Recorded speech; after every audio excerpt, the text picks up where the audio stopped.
Welcome to the 8th installment of the PolyCast side series Evergreen. I'm Wouter, Locutus Snijders.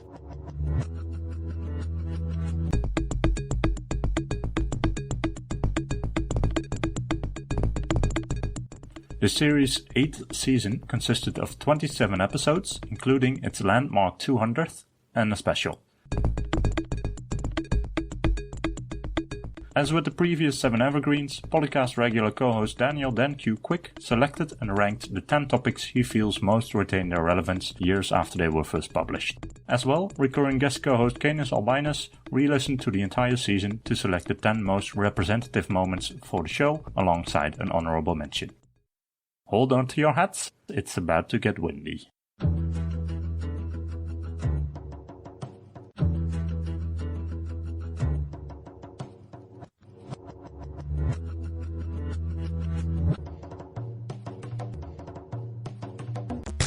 Number 10 from episode 200. Enter in this lesson the Civ 5 sequel to the Civ 2 I Disagree Sire from season 4.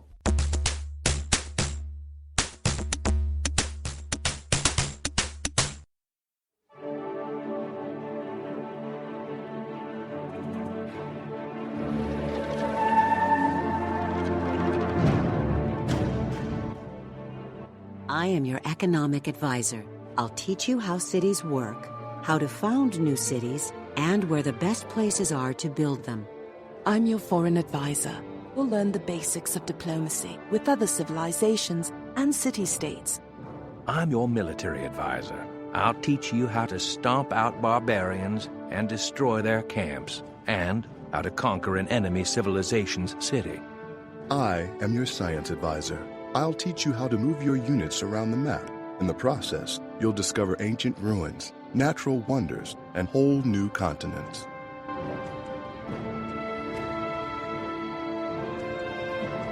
This is a good place to found a city. Food and resources are plentiful here. We have succeeded. Oh, happy day. Our treasury is depleted and we need new sources of gold. Consider sending your warrior out to explore new territory. You should seriously consider this. The art of combat is important to learn even for the most peaceful leader. I have a bad feeling about this. Now this is a happy circumstance. Ancient ruins hold secrets that may advance our civilization.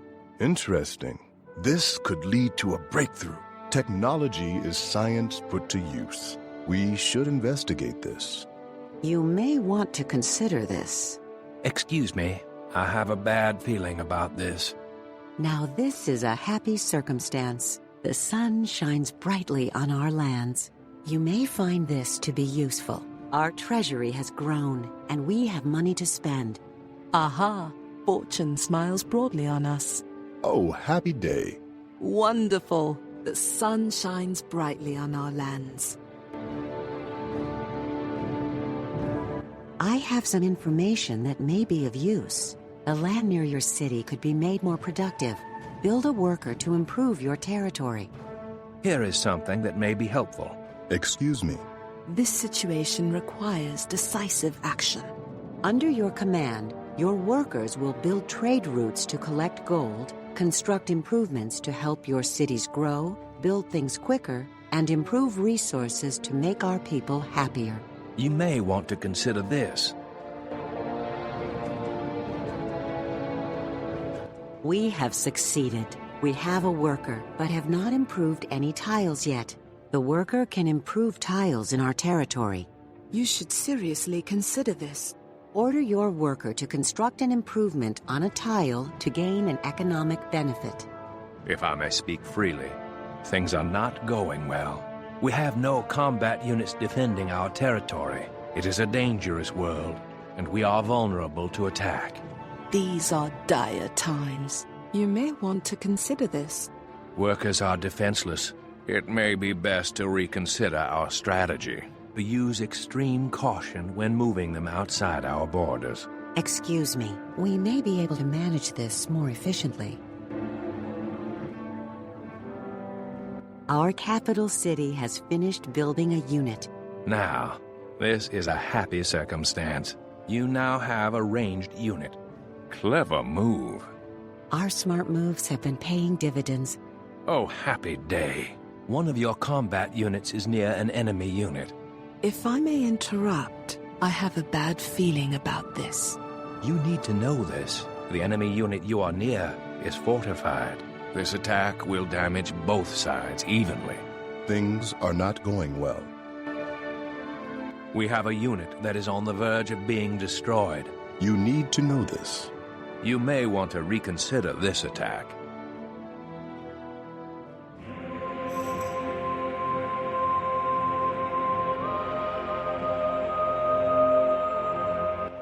We have succeeded, thanks to our military victories.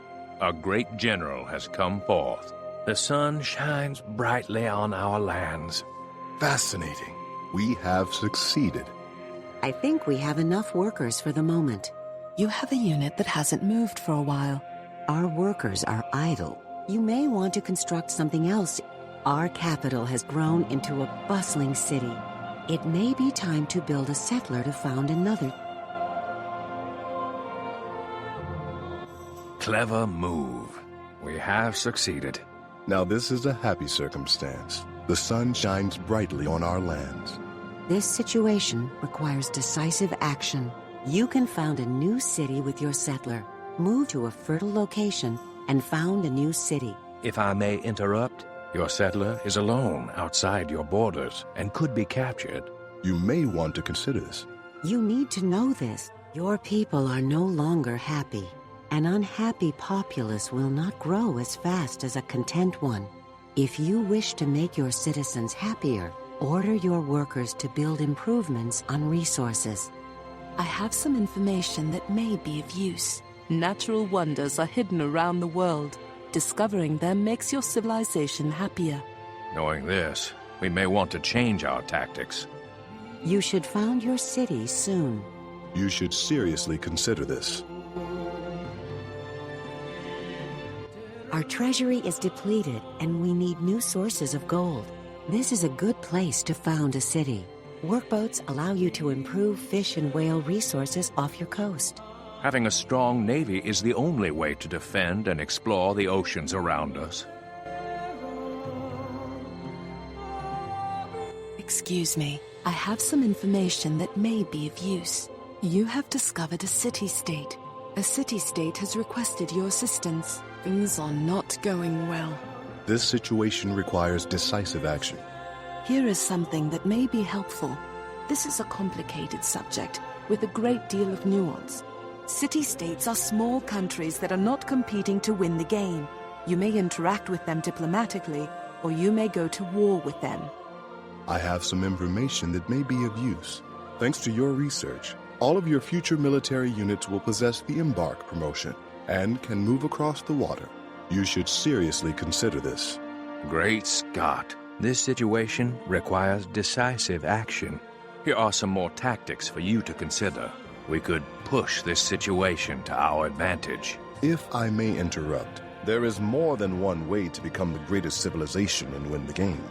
I have some information that may be of use. You can upgrade obsolete units, turning them into more powerful units by spending gold. If I may interrupt, things are not going well.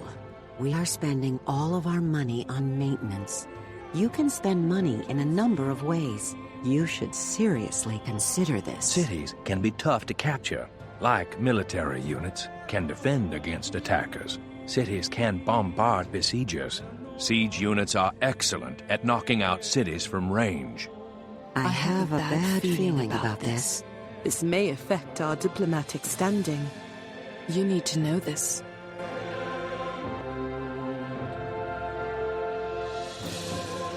We failed.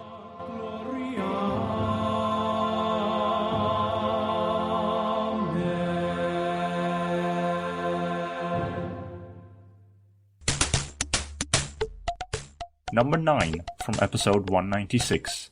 The best settling duo from hill, river and mountain tiles in Civilization 5 covers some ground. The river, mountain, and hill trilemma. Saga X states in his thread, In some of my games, I encounter this kind of spot when selling a new city. A hill, a river, and a mountain are located in a way that you can only use two of them for their full benefit. This means, 1, you can settle on a hill adjacent to a river, but the mountain will be 1 tile away, thus denying the observatory. 2, you can settle on the hill adjacent to the mountain, but the river will not be next to the city, thus denying all river-based buildings. And 3, you can settle next to both river and mountain, but on a flat tile with lower production. Assuming this is the third or fourth city, and your choice won't affect your reach to crucial resources, where would you pop the settler? That qualification in that last sentence is very important in answering this question. Yes, because if it's your capital city, you're going on the hill, Yeah. whether it's next to the mountain or not. If it's not, then we're going to go next to the mountain and the river. With the capital city, you went on the Hill River. If it's third or fourth city, I still go with the Hill River. I mean, observatory is nice, but for me, it's not a priority. To me, I think you get a lot more out of the river with all the river-based buildings that you can build. And of course, the hill gives that extra bonus with the defense and production and everything. So for me, it's a no-brainer. And I voted on the little poll that they have there, Hill and River. But we can also see from the poll is that rivers are superior. Yes. Yeah. Oh yeah, nobody doesn't want a river. One person did. One person wanted the hill mountain. Uh-huh. I'm pretty sure that was a misclick. Or at least see. Dan hopes you misclicked.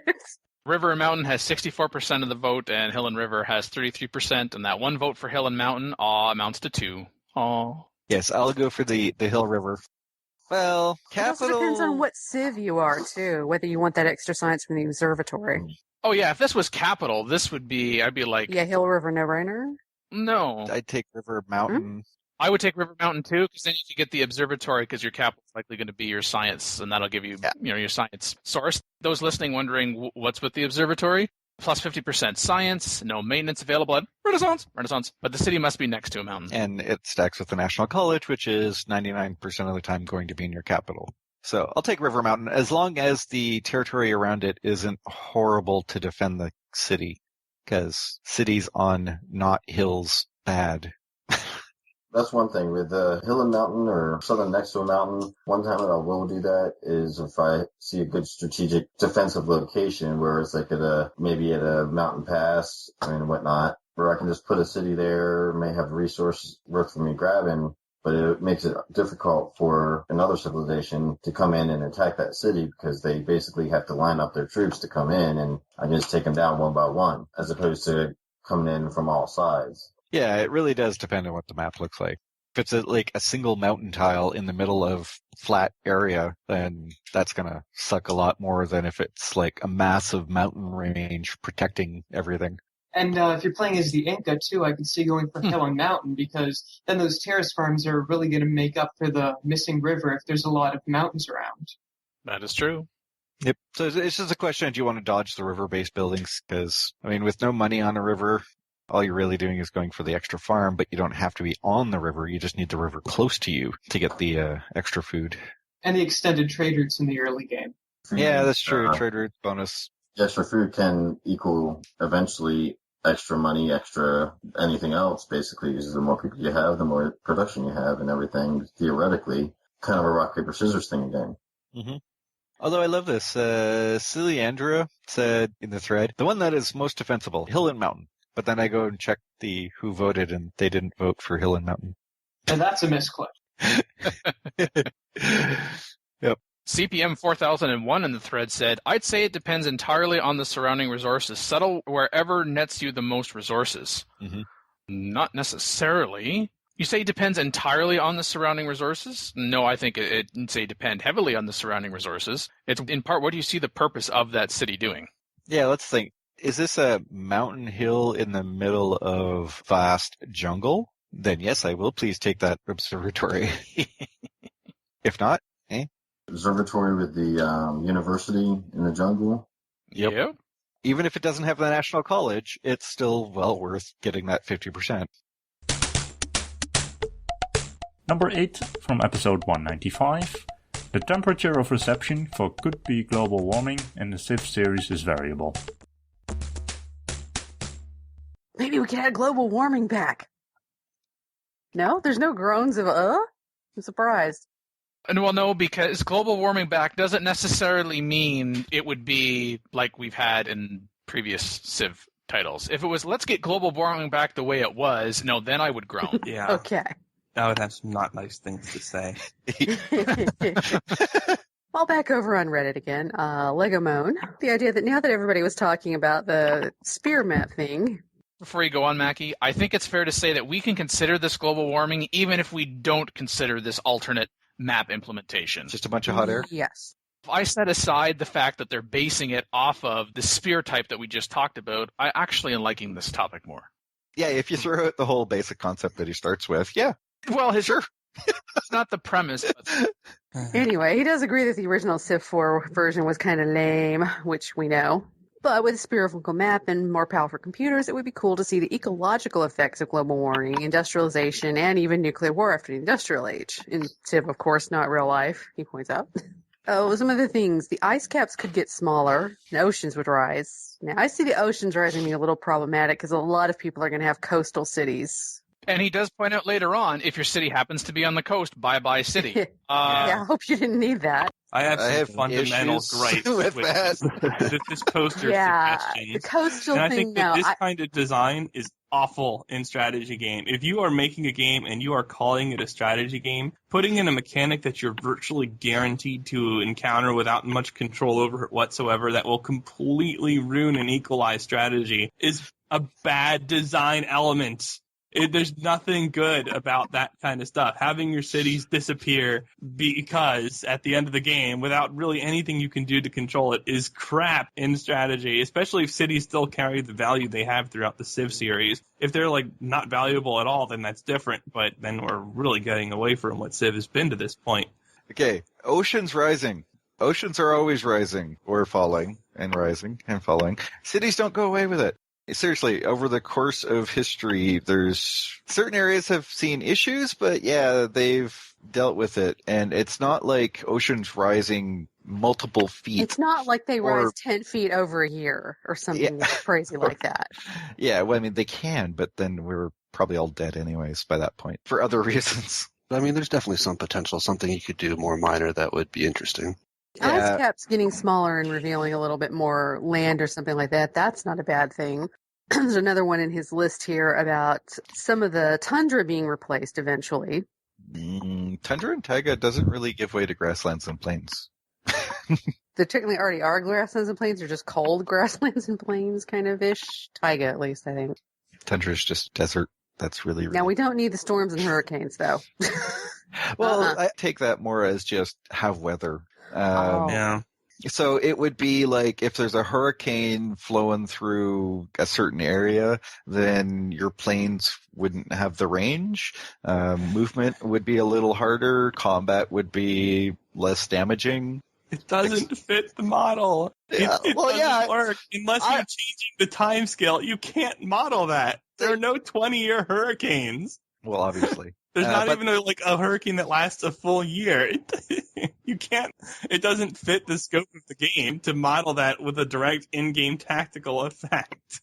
I think something like that could work so long as there was, tying back to your point earlier, Phil, about choices in strategy games, so long as there was something, as soon as that's introduced in the game, that you could do either something to counteract it to some degree, or when it came across that you were given a choice, even if it was like a crappy and a crappier choice, so long as there was some kind of connection to what you did or didn't do up to that point in the game, and then when the event happened that you were presented with the opportunity to make another choice, depending upon the degree of these choices and effects, I'd be okay with it. Yes, I agree with you there. It kind of goes back to random events in Civ 4. And of course, we can't talk about this without talking about random events. I agree with you there, but what it cannot become, and what it often does in strategy games, is a false choice, where your strategies that will either cause it or not cause it are consistently the same, in that your alternative is just so crappy that you would never pick it, even despite the penalties. And then it's the same thing with your event quote-unquote choice. If it's something where you can, once you're an experienced player, always just click a certain option without thinking about it, you have a bad design element. Yeah. Well, then that's gone the other way.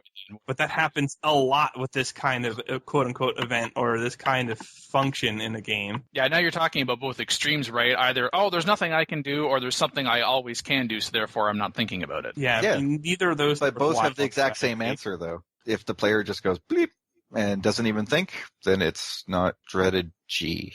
Nope. It's just in-game. Then again, I mean, there's a place for just purely in-game stuff that has just stuff happens, period. Even in strategy games. It's a time scale thing. I mean, if this was U4 that had per day thing, then yes, hurricanes should happen. Storms could happen. Tactical control there is different, too. Yeah. It's a different game. It's a different design. You're not covering, human history in its entirety. You're covering a couple hundred years. Yeah. But also, even just on the scale of things, I would be okay with migrating animals. Yeah, that was one of the suggestions, that the animals and plants either disappearing or going to a different area. Civ 3 resource disappeared. But even migrating animals, I mean, I'd be okay with that in the concept of it, because if you have that, then you could also extend it to the point where you can move where the animals are. So if you want an area to be farm rich, with lots of cows, and maybe there's horses off in the far distance and you want to go get them so you can produce horse units, and then you have the migration and or be able to move them, then that could be a better mechanic. Yeah, because it probably surprises people that cows are not native to Texas. If they move and now they're in another source, if that happened to be a tile, for example, in your city, then you could get a dialogue prompt to say, hey, there are now cows on this particular tile. Do you want to move the nearest worker there to go then improve it for a pasture? So you've been notified that A, this has actually happened, and B, give the player a choice to actually start using that or not using that. And they could decide, at this point, no, I don't want my worker to dispatch doing that. It's currently constructing a mine on this frickin' aluminum I just found. I'll do it later. Can you imagine the posts about this where they penned up their animals and are breeding them and are taking care of them, and they just uncontrollably move thousands of kilometers? No, the moment you put them in a pasture, they wouldn't migrate. Okay. I mean, so all those resources that are outside of everybody's tile city range now could actually migrate into the city or be migrated into instead. Yeah, that'd be more the point. I will say, though, from this initial list of things that could happen in terms of the ecological effects, at the very end, deserts would expand. Yet earlier he said, random tiles around the world turning into useless desert, which is kind of lame.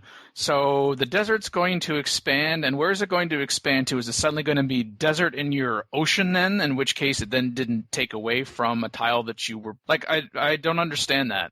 Existing deserts have the adjacent hexes become deserts, rather than some random desert appearing in the middle of a tropical rainforest and then not expanding, just that you just have a random drop. Yeah, you got the Sahara, and maybe the Sahara would get bigger. Yeah. Which is happening in real life. Deserts get bigger as they slowly get bigger. That's true, but is that fun gameplay-wise? Is that... Who cares? What do you mean, who cares? If you're we already covered it. It depends how it's modeled.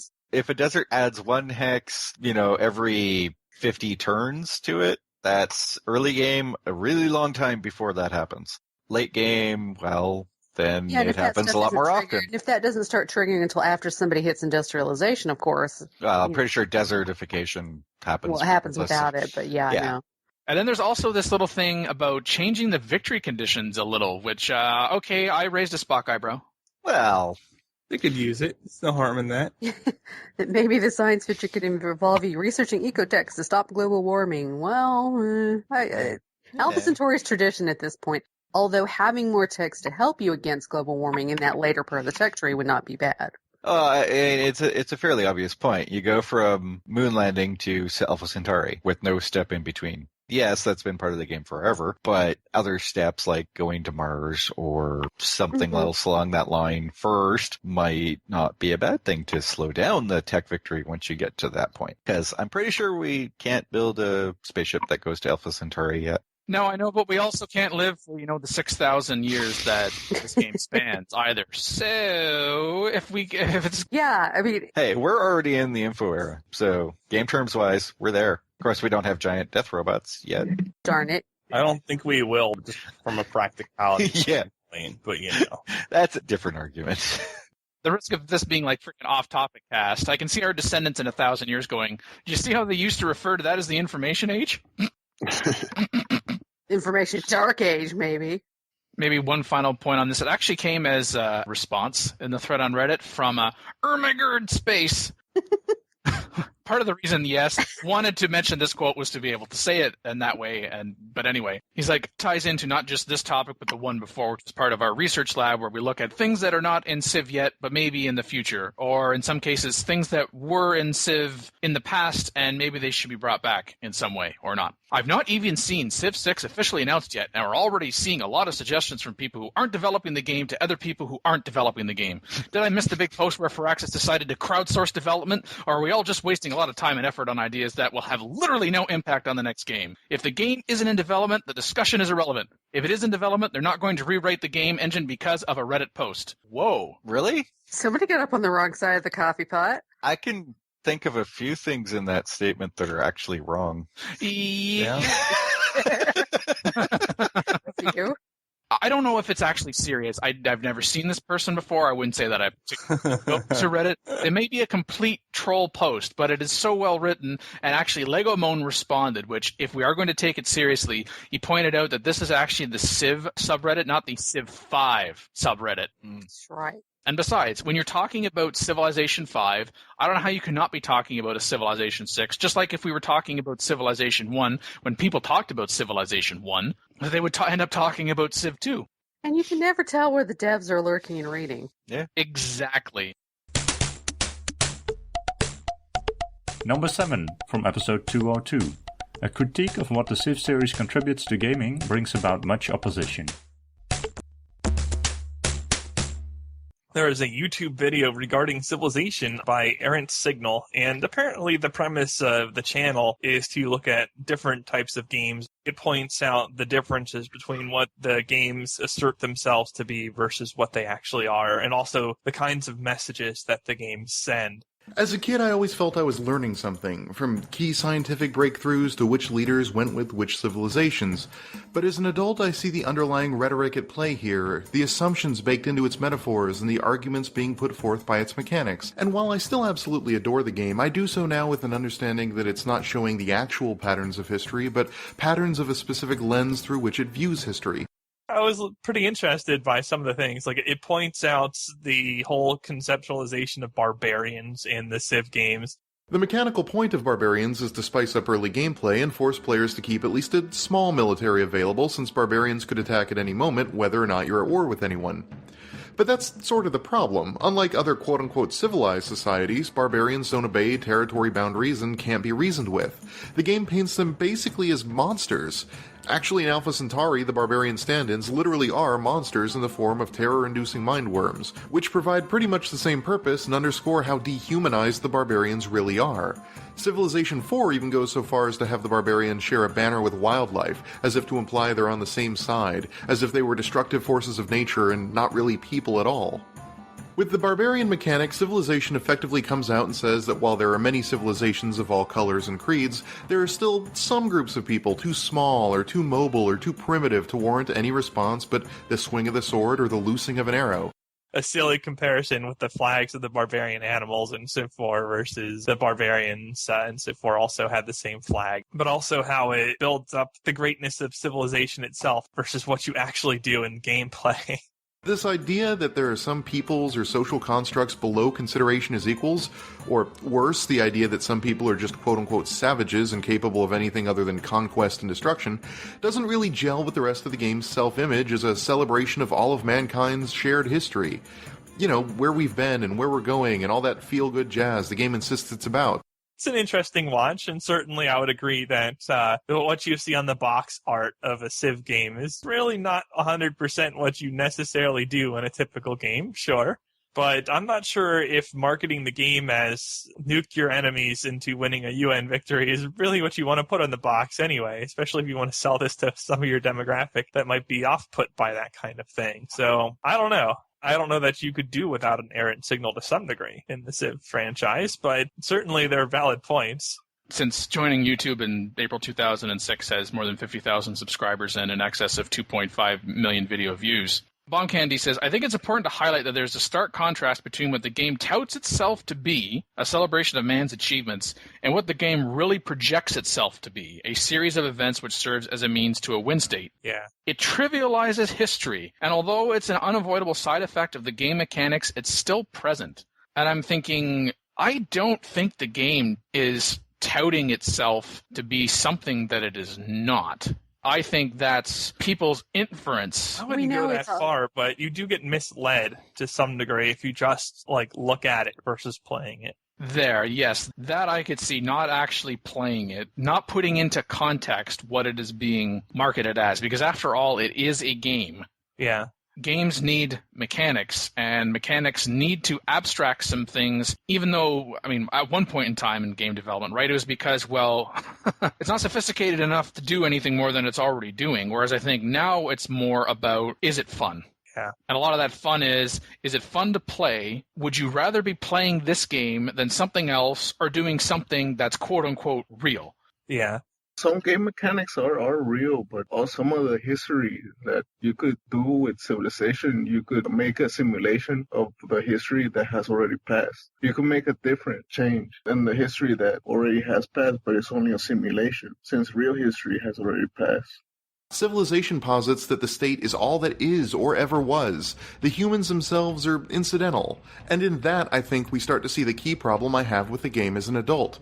It frames the entire history of mankind as a history of nations, not as the history of people. For example, before you even have wheels, calendars, or written language, your people have decided that they are, in fact, a unified people. Which, that's kind of a new concept, historically speaking.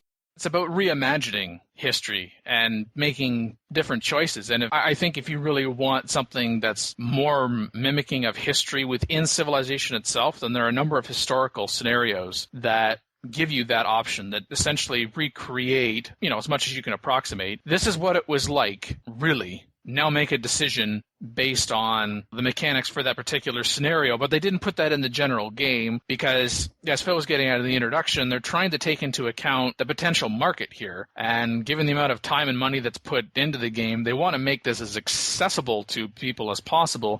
And often when you want to make it accessible to more people, then you have to take some liberties and abstractions to make it less complicated and easier to pick up and go. Yeah. That's true. I think a lot of people in response to this video think that Errant Signal is ripping Civilization a New One. I want to emphasize that I'm not hating on the game. I'm just trying to get to the core of what its mechanics and metaphor really add up to and what they say about the civilizations we live in. And what it presents, at least to me, is a peek into the mind of the state as an entity. And that view suggests that state governments are inherently dehumanizing and indifferent to suffering unless it harms them directly, narcissistic, almost to the point of solipsism, and motivated by base desires like survival, expansion, and power. And that's curious to me because Civilization always billed itself as celebratory, a proud look back at all the things the collective we have accomplished across 50,000 years. It's like, social justice warrior comments on the Civilization series. Enjoy and or facepalm, said one user. I don't think it's an and or. I think it's enjoy and facepalm. And some of those facepalm moments are good because it gets you to stop and think critically about, if I'm playing Civilization and I'm enjoying Civilization, what does that say about me to other people? And if I'm thinking that way, are other Civilization players thinking that way? And if we start thinking about that and we think about the gameplay experience, then we can have an impact on how future titles in the series will look. Civilization presents us all as being in a mad dash to be the first to be the bestest nation ever in one of a few areas. It suggests that if there is a human emotion experienced by these primal state entities that we play, it's pride. That the only time these nations look above their current need for more power, it's to build up and reinforce their legacy. You don't build the most culturally important city or the first trip to Alpha Centauri for the reasons that humans would do those things. You do them because it legitimizes your civilization in the eyes of other civilizations. When people first started talking about that, I realized that I am not a normal person in this regard. A lot of people don't like doing evil acts in these games and don't like it when they're abstracting doing evil acts. For example, the culture conversion in EU4, nuking somebody in Civ 4. Whereas, to me, I don't have any moral boundaries here when it comes to the game. It's fun to do evil stuff in games. You can't do that otherwise, and nor would you want to.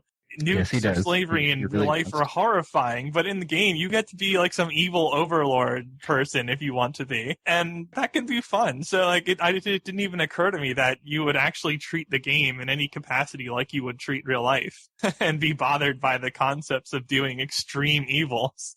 I just assumed that they were extreme evils and we're done with it. But the concept of doing that stuff, if you try to put your real self into the game as the one making that decision, could probably bother you. But I guess not everyone looks at it that way.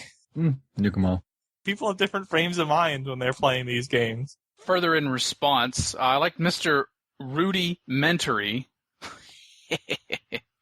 Capital on the R, capital on the M. I hate the idea of fans refusing to think critically or accept criticism about something they like. The way I see it, you have to have strong emotions for a game or other piece of media in order to think so critically about something. If someone didn't give a damn about Civ, they wouldn't make a video complaining about it. Even if the person thinks negatively about the thing they're criticizing, they still care, even if it's due to them having loved the original concept or the series. When you think about emotions, you're most likely going to hear from somebody if they are ticked off because they want to see something changed for whatever reason. But if they're happy with it, most people are like, oh, okay, that's cool.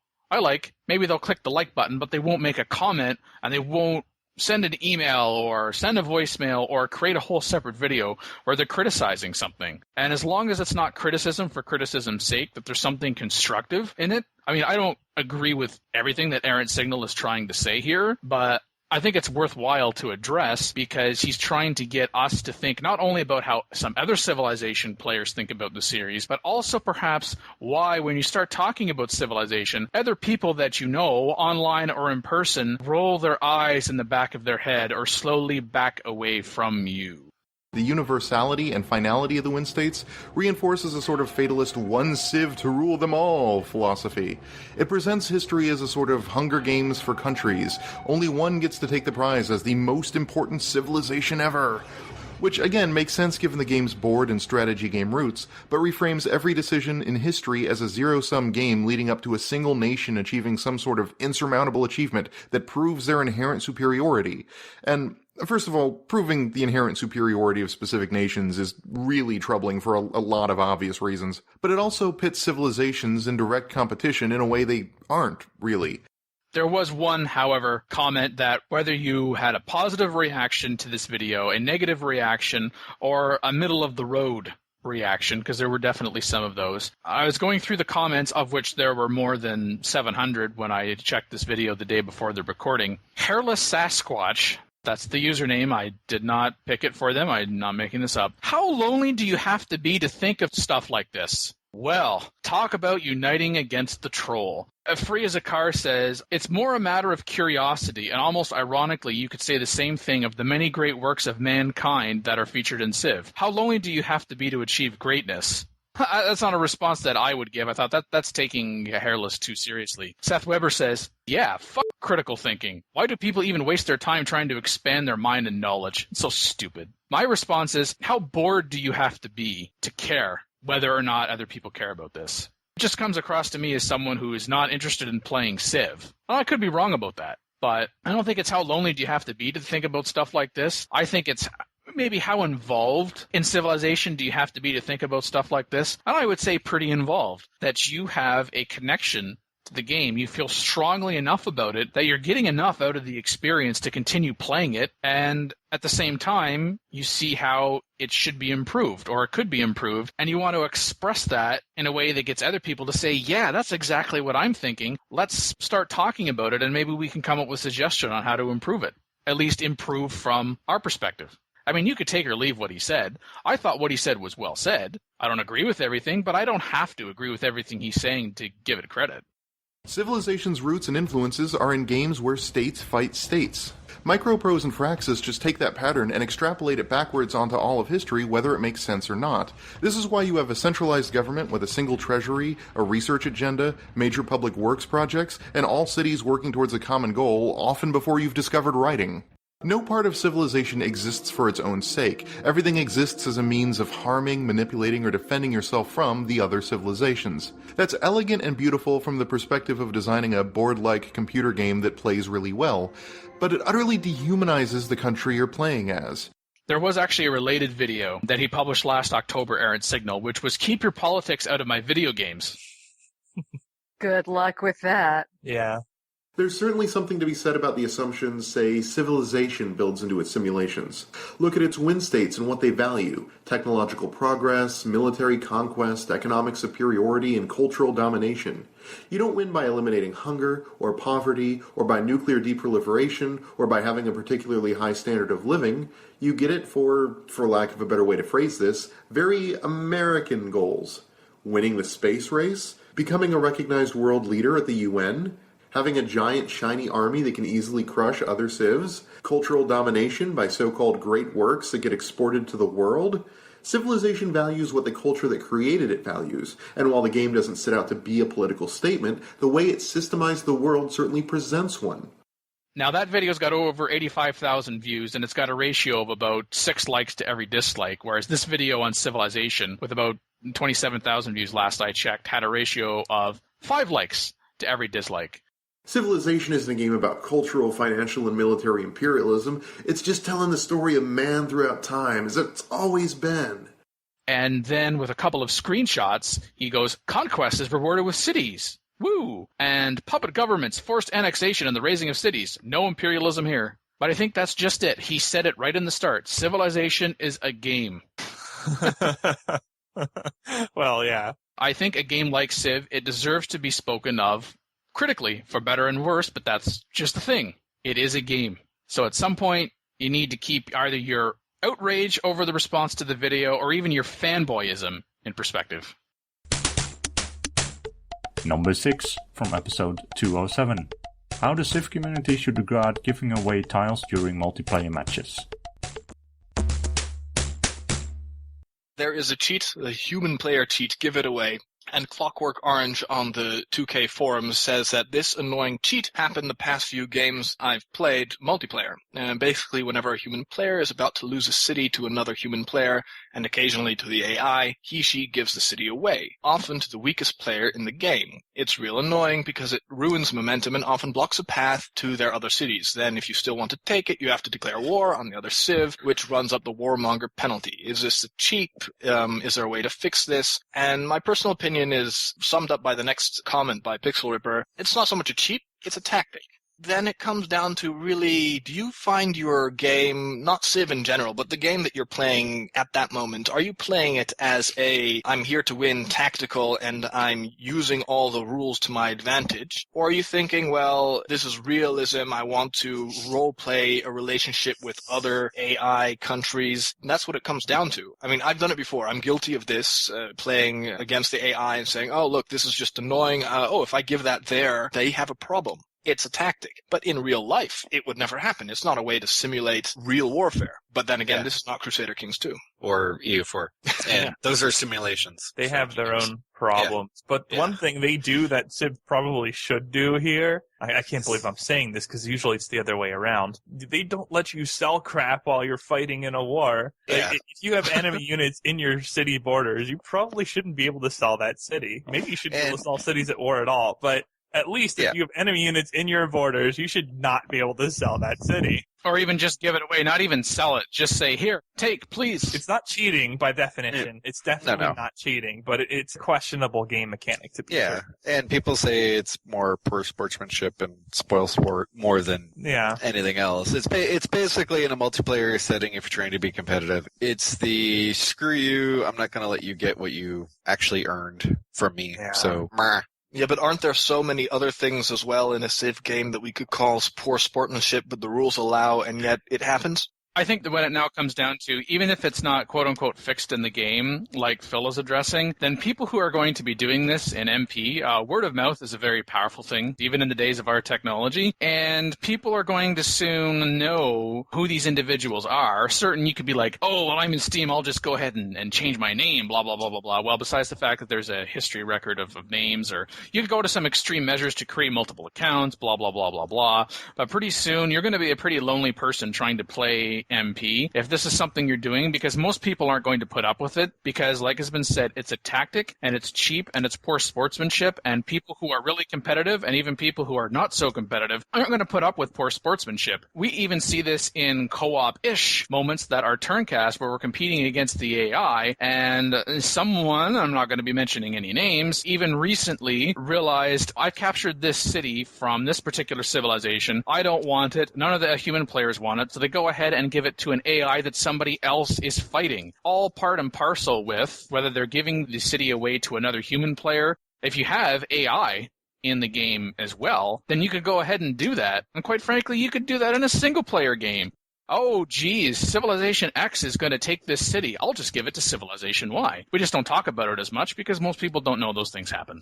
There's other issues, too. Now, granted, he also talks about warmonger penalties, and those really don't matter unless you're using AI. If it's all humans in the game, there's no warmonger penalty, really. Yeah, there's indeed two issues being brought up by Clockwork Orange at the same time, multiplayer and warmonger penalty. And those don't match. Warmonger penalty is not important in multiplayer. Yeah, you might have one or two AIs straggling on the side or something, but in a multiplayer game, really, who cares about warmonger penalty?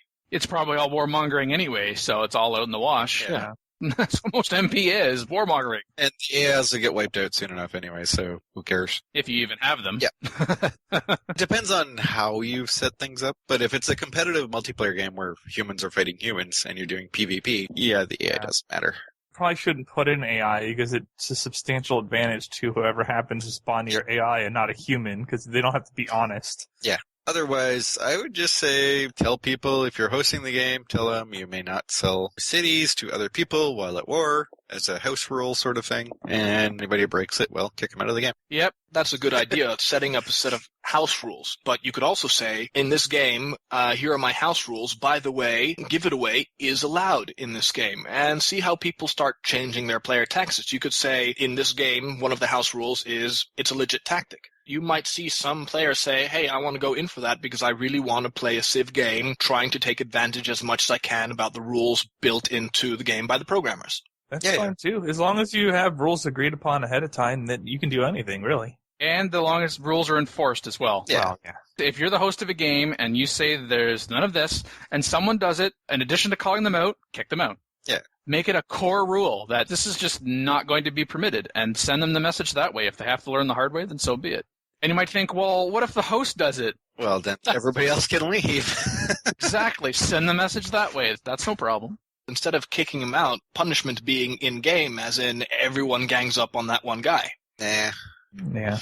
Kicking him out basically means that they turn into an AI. Because if you actually leave it to, okay, everybody gang up on this guy, you might have people who agree to fight, but then don't actually do anything. That, and I like the fact that if it's an in-house rule, then you're outside of the gameplay mechanics for the rule, so use an outside of gameplay mechanics for enforcing, which is Das Boot. Yeah. Dan's favorite boat.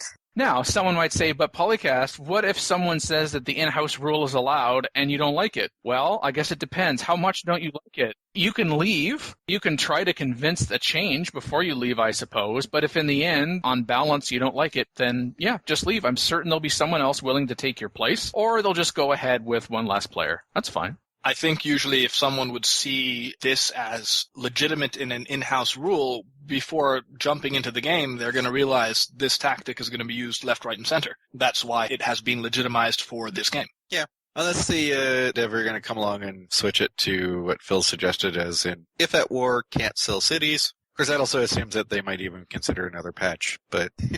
I wonder if this problem's going to pop up in CBE. Number 10 from episode 199. See if you can figure out what Unity's talking about based on the description. First, it seems I can never build them because of the endemic coal shortage in my games. Second, when I plan for a seafaring domination strategy, they are quite hard to deal with even with frigates. And even if you manage to capture it, refer to point 1. They also seem beast versus cities at this era. Dun, dun, dun, dun, dun, dun, dun. And you would never say this about the unit in Civ 4, but...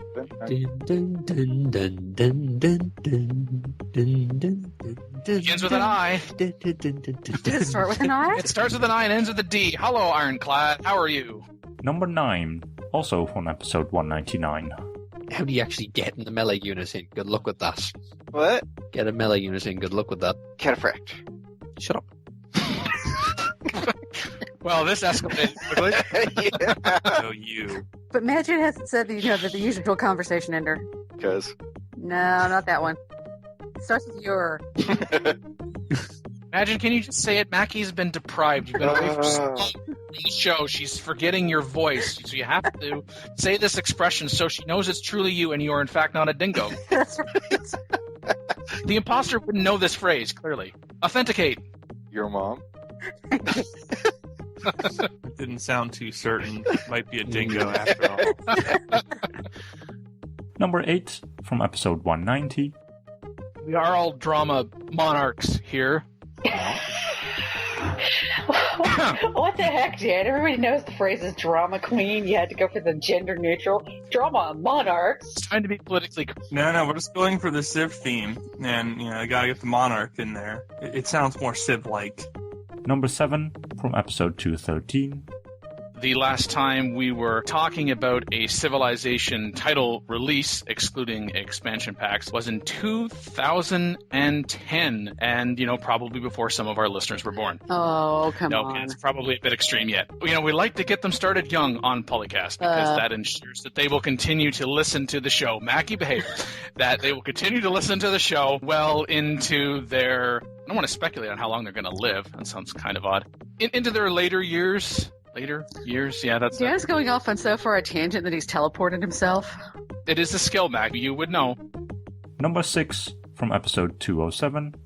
Yeah. Wait a minute. Before we actually get to the first topic. Mackie, have you seen the chat today? The Ustream chat?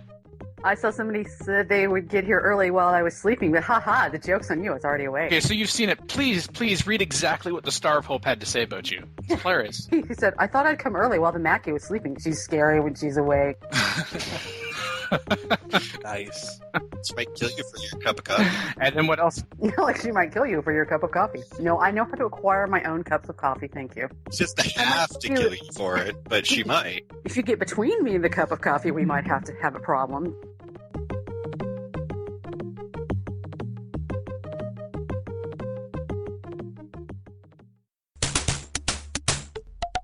Number 5 from episode 197.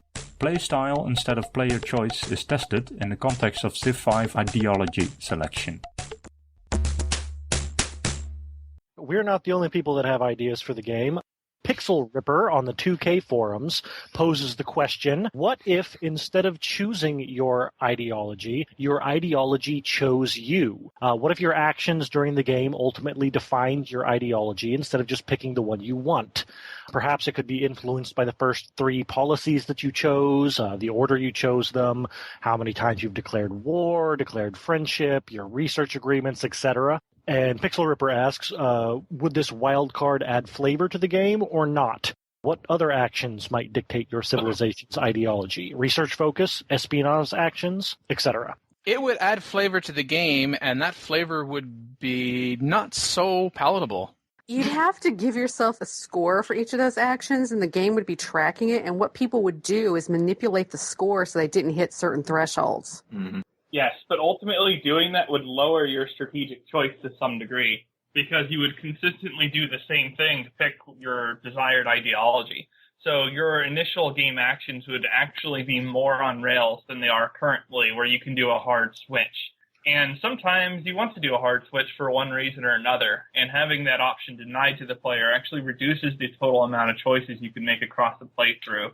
Yeah, or it'll go the opposite way. Instead of tailoring what you do in the early game so that you get the ideology you want, maybe you'll just end up with the same ideology every time because that's how you play the early game. Like, I think everybody who is not being aggressive would just end up with freedom. The victory condition that Order locks out is diplomatic victory. And everyone has a couple city-states by the time they get an ideology, whereas the AI, half of them won't have any city-states. And freedom, the soft lock of the victory condition that you're not supposed to go for, is military. So if you're playing a nice peaceful game, you really may have the lowest military when you get an ideology. So almost always, I would think the computer would just assign you freedom. And that's not always fun. And it would reduce our flexibility, too, because sometimes the game's going one way, and then that AI shows up on your shore with an army, and you're like, well, time to go be a warmonger. Not to mention the effect that it would have on the AI. Theme in the responses was that taking away choices from the player is kind of not in keeping with the spirit of Civilization. It's all about having lots and lots of choices. An overwhelming amount of choices in some cases, but just being handed, oh, by the way, now you're a communist, it doesn't feel like Civilization to me. And I think in a way we kind of have this in the sense of if you go down a particular ideological path and there's another civilization that's exerting its ideological influence on you and their ideology is different than yours, then you will now find yourself in a situation where you have dissidence, if not outright revolt. That comes after an extended period of time of ignorance or neglect on your part and not responding to that, either by switching to that ideology or buffing your defense, your culture, and or increasing your tourism, your offensive culture output towards ideology to push back on that. This all goes back to choices. Going back to the losing the Science City, the last game I played, I actually lost my largest Science City. This was towards endgame, but it flipped. And I thought I'd never had a city flip on me before to another ideology because I managed happiness well. But I was halfway dominating the world. I didn't care at this point. So I said, okay, I'll stay at like -20 on happiness. I can still take over cities. And for whatever reason, not even anywhere close to any other AI, my main science city in this game flipped over to the second most powerful, which is actually Greece, coincidentally, the second most powerful civilization. And I was absolutely like devastated. And that probably extended the game by some 50 turns. Pax in this thread on 2K says that Galactic Civilization 2 did or does this, where quote-unquote ideology chooses you. Events will pop up from time to time and you choose one of 3 possible reactions to them. One good, one neutral, one evil. The rewards differ for each choice and they move you in the direction of that alignment with each event too. Okay, that might work with Galactic Civilizations 2, for example, because it also makes me think of Alpha Centauri, where your civilization is more like a faction. The faction or civilization that you've chosen already has a little bit of a backstory. It's not quite so much as open-ended as you would have, say, in Civilization. And quite frankly, the possible reactions to them, one good, one neutral, one evil, even if we can all agree on what a good, neutral, or evil action is, I would say a better way to look at it would be whether it's an event or anything, whether it's a good, not as opposed to good versus evil, like bad versus evil, but good as in your strategy. Is this a good choice at that particular point in time, knowing what it is that you know for your civilization, for what it is that you want to do? I don't think that kind of focus would work well in Civilization. That reminds me of features from old Civs that we didn't mention in our suggest features for Civ 5. Random events. Who wants to see those back? Yeah? I'll go on mute. Yeah? Exactly. A slave revolt has taken place in your capital. Similar points. Shushu62, who was a regular co-host for a time on the now defunct Civcast, which focused on Civilization World, Master of Orion worked down that path. If you recall, you could not pick your text, just your areas of focus. And of course, as an aside, this goes to Pixel Ripper's point of, what other actions might dictate, your civilization's ideology, like research focus, for example. Back to Shushu. Those personality choices in Gal Civ 2 are the best part of the game. Master of Orion 3, however, points out the potential downfall. If the computer scripts too much of what you can do, you lose sight of cause and effect. Quote unquote. Well, you don't lose sight of cause and effect. Your cause is the game's programming screwed you over, and the effect is you probably rage quit. Shushu then says Alpha Centauri gave you the choice to play with deterministic and non-deterministic text paths. Played 75% non-determined and 25% determined. Alpha Centauri also had an option to not choose your text, but instead areas of focus, and you would randomly get texts that they were weighted for scientific advancement, ecology, stuff like that, and you would get ones depending on your area of focus. That's actually not a bad thing. You would take a different path through the tech tree at least, but then Alpha Centauri's tech tree was a little more spread, where Civ is pretty narrow, I guess is the best way I can put that.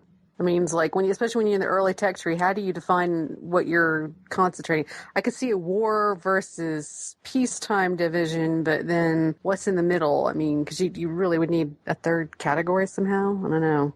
Maybe science, economic, and military focuses? And so then it would work similarly then like in Alpha Centauri, where it would give you a quote-unquote random technology based on that focus, given where you are in the game. Like, would there be any other way to wait? Like, if you chose economy, for example, would there be any other kind of variables to try to steer it towards some particular economic technologies or others, or priorities of, or? I know there was a way somebody figured out how to do that with that in Alpha Centauri, but it was a pain in the butt to keep track of, you know? To memorize the weighting for every tech. Like, you might know that pottery had 4 points of weighting for economics and archery had 2 points of weighting for military, and you could steer where you were going by picking those focus. But, I mean, if you want to control which tech you researched, there was a checkbox at the beginning of the game for that. Why didn't you just do that? I guess I could see it working for a civilization application so long as there wasn't, you know, for example, some of the bottleneck issues we have right now with Civ 5, that you must kind of get this first before you're then able to get the next thing. So that kind of focus might allow you to kind of go around that. And so long as this deterministic of where you're able to memorize the weighting, so long as it wasn't, well, you want to memorize the weighting of this tech because of what it gives you is almost always going to be what it is that you want to do in the first place, if you know what I mean. Well, theoretically, you could memorize the weighting for Pixel Ripper's ideology chooses you thing, but I don't find either idea very attractive. I play this game because I'm a control freak, so I want to control every aspect of my civilization. I don't want to hear that they've researched horseback riding when I wanted them to research something else. Or congratulations, you are now an autocratic nation state. I agree with that. When you lose control, there's less ability to roleplay. What if I didn't want Gandhi to become autocratic, even though I was taking over half the world? I think I should be a democracy. Bringing freedom to the poor, unenlightened masses. Yes. Riding on the back of a nuclear missile. Well, his words are backed by nuclear weapons. It is true that if you were to choose something like this, there is that balance between quote-unquote having a choice and not having a choice, because in the sense that something could happen in the game, and then you end up saying, well, I don't have a choice, I have to do this. Well, you don't necessarily have to do that, but if you don't do that, then you're almost certainly going to be hurting yourself. Almost like into a gameplay versus realism thing, in the sense that I want to feel like that I have control, but at the same time, I don't want it to be that I can control it so strongly that I can just rinse and repeat for good or bad every single time. And I think what we're getting here is a matter of degrees, and that's not so easy to define. Yeah, I mean, like, you always research pottery first, right? So it's not really a choice, because that's always the right move. I mean, you could click on something else. Yeah, I do animal husbandry sometimes. Brave New World, I'm choosing pottery. I mean, as actually first and foremost, not for what you would think inherently, which is, oh, you mean, you know, for the growth through the granary. I actually know it so I can... Faith. Yeah, so I can do the shrine. But it's the fact that it's both of those things combined. Woohoo! Too much loaded on that one tech. Yeah, I've always been in favor of moving shrine to just be available from the very beginning. Yes, because before we knew how to make clay things, we totally didn't have shrines of other things anyway. No pottery, no faith. Because we totally can't make stick figure and twig representations of our gods and hunting animals and all that. And But once you have pottery, you can build cottage now. So important. Number 4, from episode 214. When criticisms on the show are cited as not being constructive, a response is generated.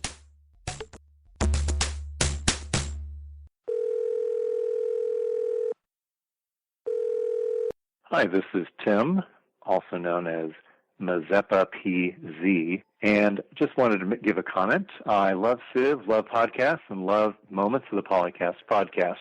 The recent discussion in 211 taking stock of the Arabian civilization in Brave New World is the type of comment I love. Experts providing insight into the strengths, weaknesses, and strategies of different aspects of Civ. What I don't enjoy, however, are pedantic criticisms of the game itself and discussions of whether or not different things are OP. This might be compelling if I were actually employed by Firaxis, and I do appreciate that some of you actually do have the ear of game designers. That's great, but for me, critiques of the game, breaking down what is OP, unbalanced, and what might be better designed, is kind of like listening to an abstruse splitting of hairs about the rules of football or some other sport, as opposed to the fun of actually watching a game. So with the upcoming release of Beyond Earth, we have the opportunity for a fresh slate, a chance for discussions about exciting aspects of the game, which is going to be new for all of us.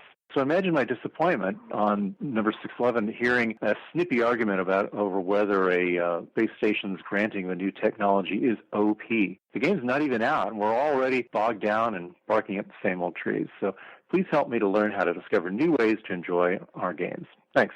Tim from North America, MAZEPPAPZ. Thanks.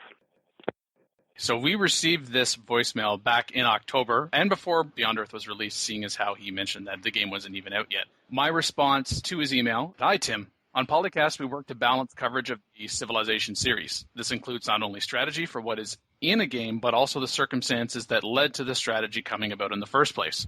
Your sports analogy is apt. We believe it is important to question the nature as well as the content of the rules, for they influence, even determine play on the field. The BE station topic is one that generated much discussion within the Civ community, which was a primary reason why we covered it on the show. We worked to present all recognizable sides on the issue, ultimately concluding that determining if something is overpowered or not must follow the game's release in order to be realized. For a significant portion of our audience, including ourselves, our enjoyment out of Civ comes about from a number of efforts, including raising concerns in a constructive fashion that itself is intended to generate discussion, reflection, and feedback. And I'll add here, we got feedback from you on this, as a matter of fact. So this includes for developer Firaxis Games and its publisher 2K Games as an expression of shared ownership in how games in the series are regarded and shaped. Now, at the same time, our enjoyment also comes from challenging ourselves and each other to improve our gameplay as the games are. That all said, I do believe our position and yours can continue to coexist. Our show notes are detailed and specific with timestamps, which means that when you come across a topic that you do not find to your liking, you can move past it and onto one that is. And I hope that we can continue to count on you as part of the PolyCast audience.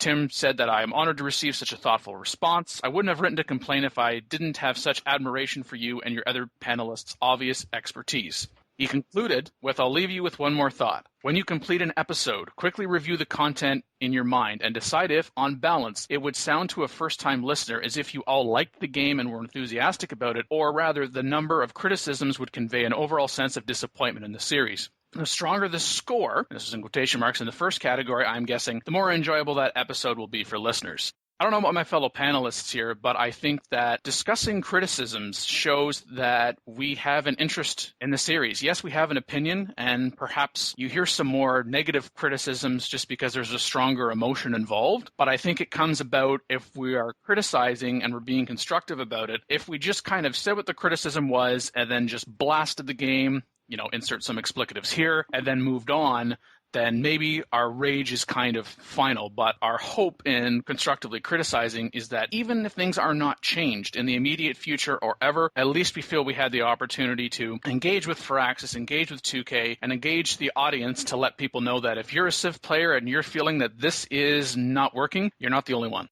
Yeah, first and foremost, a lot of it comes from the community. So when the community itself is having a major 20-page discussion over on CFC about whether or not this thing's OP, it kind of follows that we might want to pick up on that because it's something that not just us are having some discussions about. On the specific note, I will point out that the game did not launch with the station giving the free tech, so it's not like Firaxis doesn't listen, though I doubt it was to us because who listens to the show?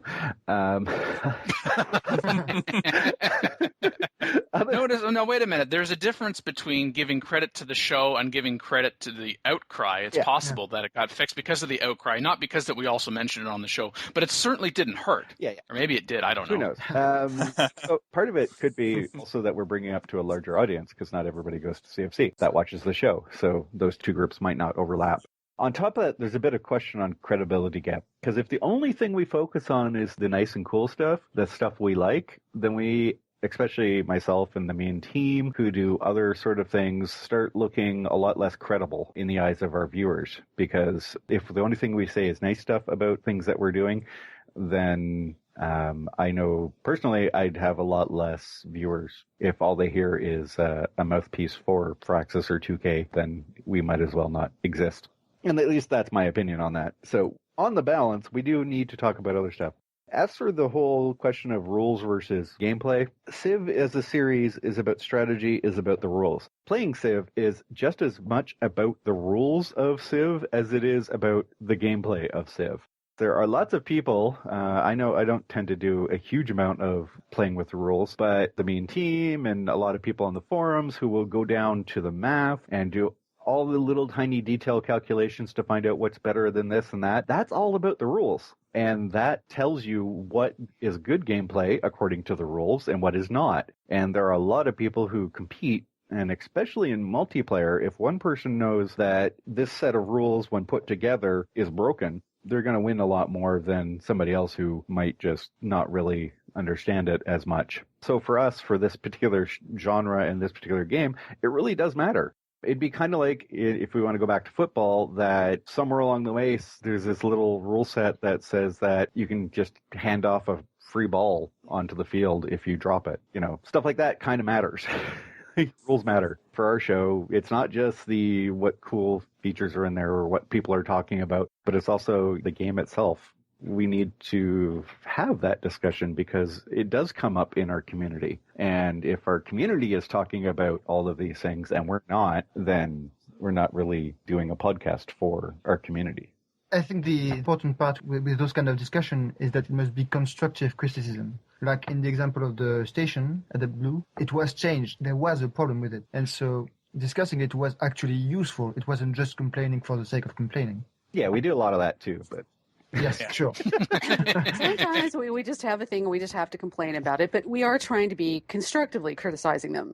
It's just sometimes we pull our discussions from the community. Therefore, it's something that the community has already noticed and said, hey, guys, we think there's a problem. So we discuss it. We may not agree, even within ourselves or even in total with the community stuff, but we know that the Phyrexians listen to the podcast and that puts these issues into their head that, maybe we need to look at that. We're trying to help make the game better because we like the game, not because we want to sit here and go, oh, it sucks, blah, blah, blah, blah.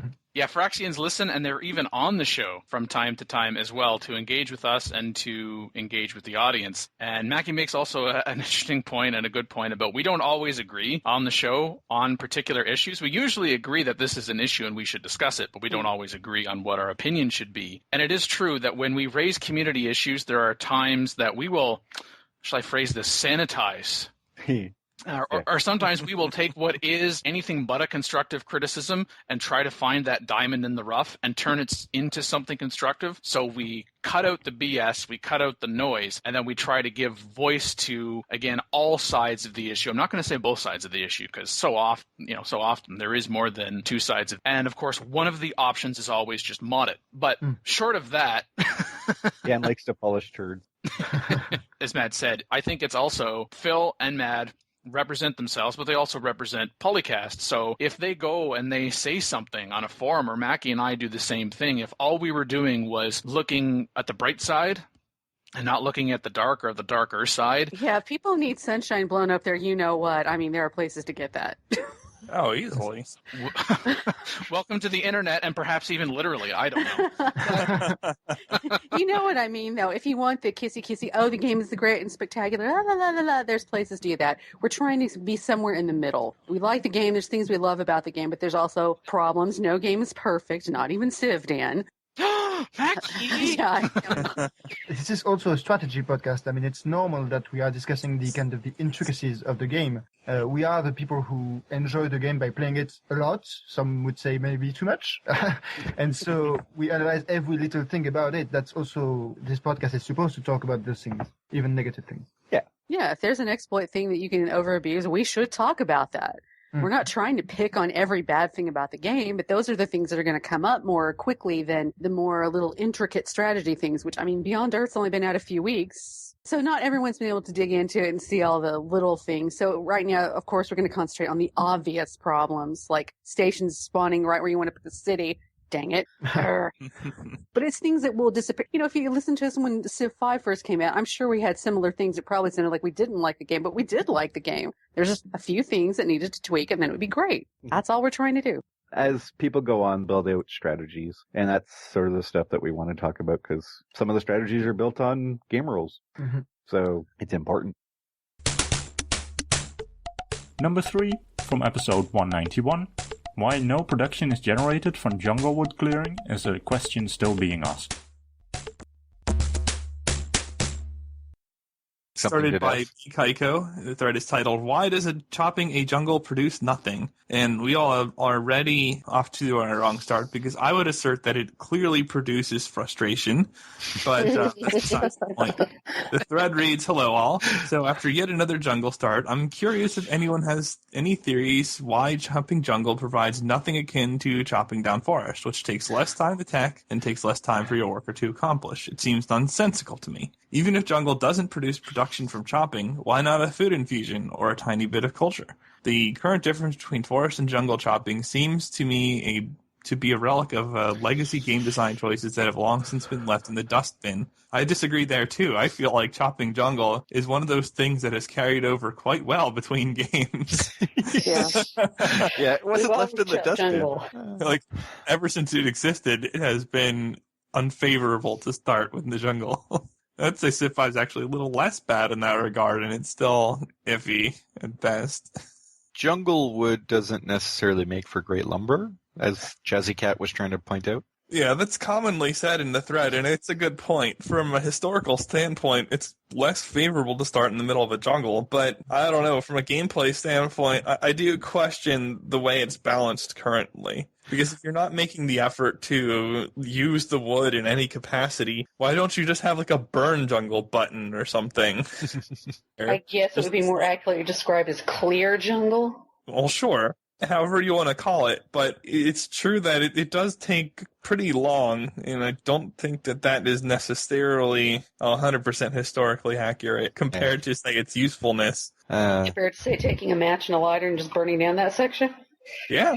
Well, in a way, it's not so much about the chopping the jungle producing nothing. It's that by removing the jungle, you can actually do something, so to speak, that it actually clears the land. Although at the same time, because, now of course, yes, with Civilization 5, that if you construct a university, and by if, I mean you almost probably should be. But anyway, once you you're able to get to education, construct a university, then each one of those jungle tiles starts producing science. You kind of have to make a choice that you can either leave the jungle alone and get that science later, or is it more worthwhile chopping that jungle?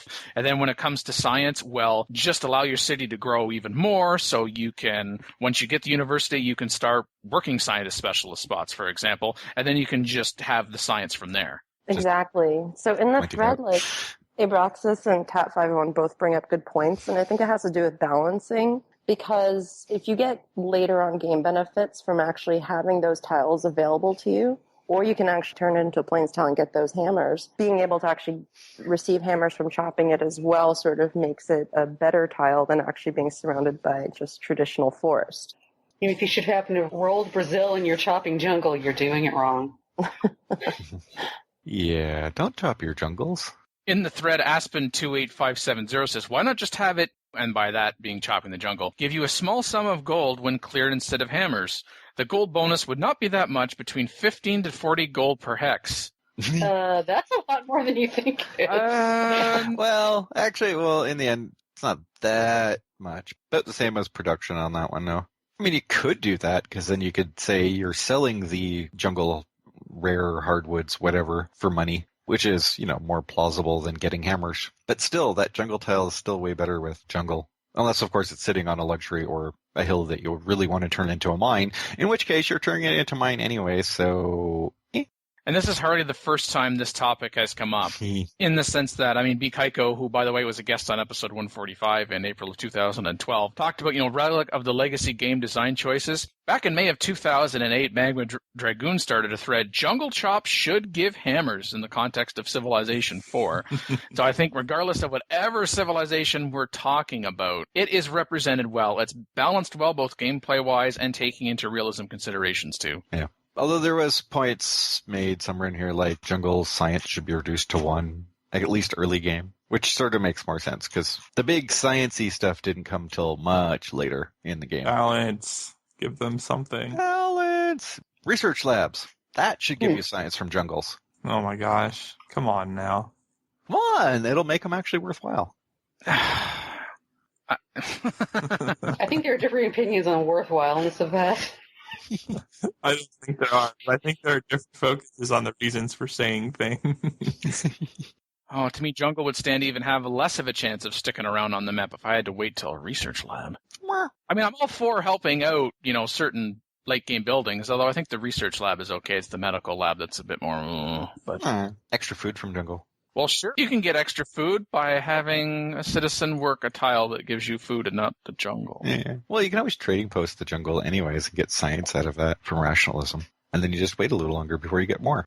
Yeah, you could do that. That's late enough so as not to be, whoa, we're going kind of in the other extreme here as opposed to, but the game's over, man. Yeah, but B. Kaiko's comment about jungles being unbalanced compared to forests, I think is completely and utterly wrong. Page 2, he starts getting into gameplay-wise, it's pretty unbalanced. And I would say it's exactly unbalanced the opposite way. Jungles plus trading post or Brazil boot camp, depending on what you do, is far more powerful than anything you can do with a forest. Anything.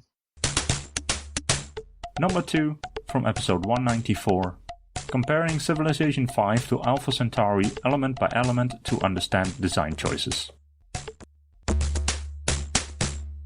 Autoclave over on the Civ Fanatics forum started a topic about comparing Civ 5 to my favorite thing, Alpha Centauri. So he had just recently played Alpha Centauri after having played Civ 5 for about 700 hours and gave him some fresh perspective on Civ 5, actually. First thing he was going, hexes versus squares. He really likes the hexes. I think all of us at first, when Civ 5 first came out, we were like, hexes? But it's not working out too badly. Hex is better. Done. What are you, Gordon Ramsay with the done thing? Done. There's just not a lot to say that squares are better than hexes. It was all about the diagonal movement with squares. So. Yeah, it was the cheating diagonal movement. No, it's not cheating. It was in the game. It was by design. You just moved faster when going one direction. It wasn't sensible, but it wasn't cheating. It was there on purpose. Then there's also good old-fashioned unit stacking, which, well, we don't have the unit stacking exactly anymore, although we can still stack bombers pretty well. Now we just have Carpet of Doom instead of Stack of Doom. Takes a little more management, but you can still make a thing of Doom.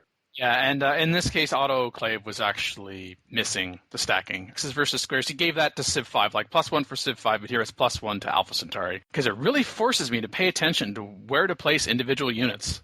I don't know, is that necessarily him saying that that's a bad thing? No. That could be viewed as saying it's a good thing also. And really, from a design standpoint, you pick one or the other, sure, but a game that uses either can be really good. So it's not necessarily... I don't know. I wouldn't say forcing me to pay attention is a bad thing. Unless, of course, he doesn't want to pay attention, and then it would be a bad thing. But yeah, because on unit stacking, you just have this huge stack of units, and the game decides which one it's going to attack, whereas now with our one unit of tile, we have to pay attention and, put things in front to shield ranged units, keep the trebuchets and things towards the back. You have to pay at least some more attention to it other than get stack, aim at city. Look, like in Civ games, score is really important in this thread, so I'm trying to give a point to Alpha Centauri because a lot of it is, yay Civ 5, yay Civ 5, Civ 5 better, Civ 5 better. And I got kind of monotonous, so I decided to interpret this as giving +1 to Alpha Centauri. Are you trying to give away the thread before Mackie gets to it? No, I'm giving the quantity of the thread. Mackie is giving the quality. Another big thing he noticed in was tall versus wide, because he was like, thank you for Axis for making tall cities a really strong and viable tactic, which I believe referring to Civ 5, you can make that, because in Centauri it's very easy to set up this grid pattern of a bunch of little cities, because you could just go exponential with all of your growth and everything. In other words, you only thought you did ICS in other versions of Civ. Well, I think Civ 2 was pretty similar in that regard, and Civ 3. Yeah, Civ 3 was pretty hardcore ICS. Basically, everything before maintenance in Civ 4, I don't know that there was a better strategy than ICS spam. Yeah, the killer thing in Alpha Centauri, you have the satellites, which I don't know if there's actually a top end of the counter. Maybe it's 255, but you can launch these ones that will add +1 food or energy or production to every city. You could sit there and you could spam out satellites, and then every city has +99 or something ridiculous. Redonkulous. What I really liked about Alpha Centauri was the way that you could build on the oceans and the waters. Just have a huge grid. No need to worry about any kind of coastal invasions. Just fill it with cities. Yep, sorry, you're not going past this city. Oh, God, can you imagine if it had the Civ 5 type of cities where you'd be firing at them? Boat drives past, gets blasted. Yeah, It's your under boat, that control. ain't going nowhere.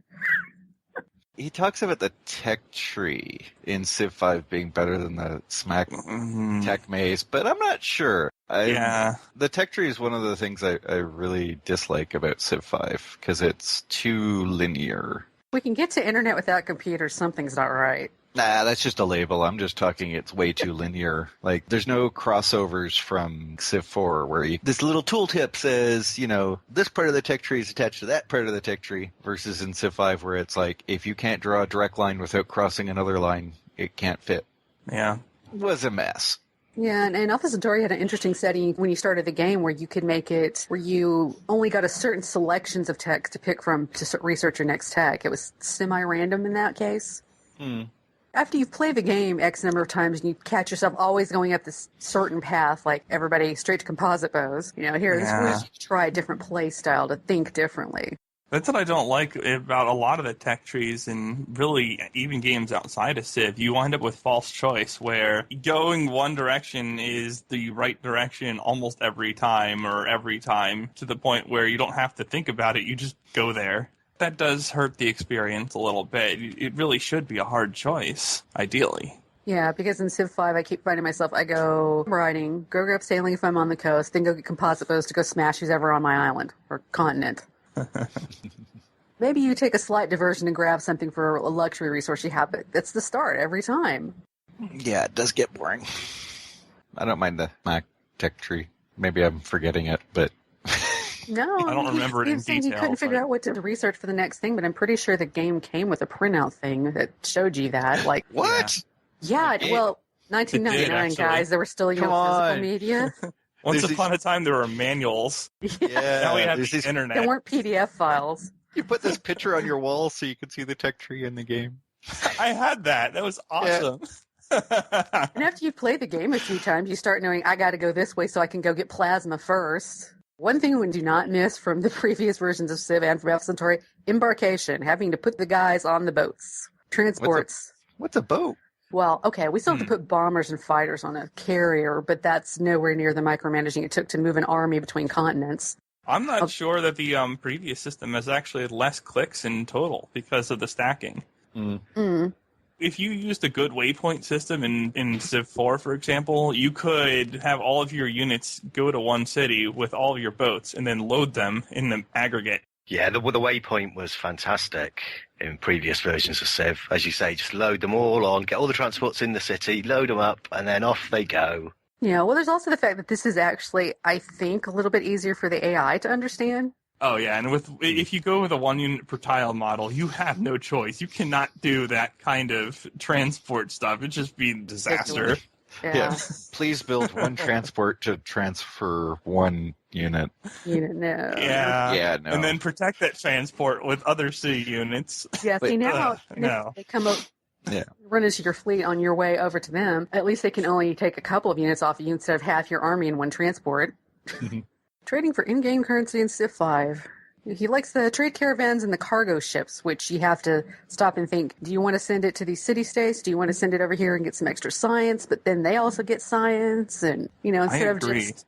The old style was really nice, but I think the caravan and the cargo ships are a vast improvement. You actually make decisions in Civ 5 regarding trade, rather than, hey, I'm going to open borders with a sea route or a road to the AI and then get trade. And if I have a bunch of coastal cities, maybe I'll build the Great Lighthouse and my auto-win button if I get past a certain number of cities for doing so. Wow. The trade is a lot more dynamic. Well, in fairness, he's really now comparing Civilization 5, Brave New World, to Alpha Centauri. Well, yes, that's true. True, but you don't see any of us complaining about that addition to Brave New World. Well, Alpha Centauri had its opportunities for expansion. I mean, the hardest thing in this comparison is just that Alpha Centauri is old. And so a lot of things that have happened in gaming from then to now give Civ 5 an advantage from a design standpoint. Stuff just couldn't be done back then in some regards, or hadn't been thought of yet, depending on CPU limitations or just the progression of gaming in general. So yeah, there are going to be things that Civ 5 is going to be better in just because of that. But not diplomacy. Well, but not diplomacy. Oh, yeah, the Alpha Centauri Council. Here, let me kill everyone off except this one person who's my little bitch. Hey, I want to melt all the polar caps. Do you mind? No, I didn't think so. Because seriously, with the council and that, if you had a huge population, you dominate it. You got a bunch of votes. It's very easy to vote yourself in. Well, some things were a yes or no and not based on your number of people, but still. I found it interesting that Autoclave said that Alpha Centauri diplomacy is as good as Civ 5 diplomacy. Yeah, that's why I started laughing. I don't think that's Really? a compliment. Yeah, how old is the game? How far have we progressed? Just not on diplomacy. Given that, I would actually give that as like a +1 to Alpha Centauri. Yeah, If it's just as good and that old, then yeah, The definitely. council it had was a good idea. You know, I just, certain votes were divided into a simple yes or no. You couldn't overwhelm things with your sheer number of votes that you had from your population or whatever. Like when you get into the World Congress now in Civ 5, if you have all the city-states on lockdown, it doesn't matter. You can pass anything you want. But then there were things like the polar caps or banning the planet busters and things like that, where they were just simple yes or no votes. So, you know, even if there's somebody Fair, out there who's though. only one city. I think diplomacy over the years is capped by AI in any game where you have a single player and AI and a multiplayer component. Because the more complicated and dynamic you make diplomacy, the worse you make the AI at diplomacy and strategy titles. Well, it just depends. I mean, Civ 5 diplomacy has all sorts of diplomacy options that don't affect the game. You get handed a choice. Both choices equal the same thing. Yeah, that's Nothing. lame. I hate that. Nothing happens. You will So- pay for this in time. Screw you. Don't give me that. It's like, actually, no, you won't, because no one cares what button you press, so why are you pressing a button? Yeah. Yeah, those button choices is kind of like if you have a so-called recycling program and you put out blue boxes inside a building, and then when it gets outside the building, it actually just all goes in the trash. You got interlocking mechanics, though, too, because if you make the AI more aggressive, then you might start seeing players screw with the warmongering menace to the world stuff, and getting AIs to dogpile AIs all game. Wait, we don't do that now? Like, worse. Like, you could trivialize that, potentially. We're good at trivializing things on this show. Speaking about trivial things, spies. Oh. Well, the spies in Alpha Centauri were basically the model from the diplomats and or spies from the previous Civ games, where you could actually do things like buy out cities and stuff like that. Hello, Civ 2. Yeah. Just let me wonder my diplomat actually, hey guys, you want to join me? I have a pile of cash. Yeah. I think the spies in Smack were fun, but they were not balanced. Yeah, you had that thing, and it would show you the percent chance you could get away with if you just tried to get away clean, or the percent chance if you decided you wanted to try and frame somebody else, which was actually handy at times. Yeah? Yeah, it was totally law, that peacenik over there that stole your technological secrets. Yep, They're the ones that bought your city that came to us. Wait, what? Well, not that part. It was only when you were Well, no, stealing not tech, so I think much. you got that. We spoke of quantity versus quality before. Autoclave said, Smack has more gameplay mechanics available, and they can be quite devastating. Do I miss these things in Civ 5? I think the Civ 5 implementation is quite potent and not overpowered. So the juxtaposition of those two things, I'm pretty certain he's given the nod to Civ 5. I think that's fair. Yeah, the Civ 5 spies are good. I just sometimes wish I had more of them, but... As much fun as the lulzy BS was of previous spies, it's that doesn't really yeah, need to be let me there go in poison all your strategy. water supply till your city starves itself. Well, 4 wasn't too bad, but before 4 it was really iffy. I think Spies in Civ 5 is just very thin and pretty weak for an implementation. There's just sheer lacking of stuff to do with them. I mean, yes, they've gotten better with Brave New World and stuff like that, where you can actually have diplomats and yada, yada, yada, but really you sit there and you steal somebody's tech for the whole game. Yeah, I agree. It could use work, but I don't want to see it become again the kind of nonsense it has been in the past.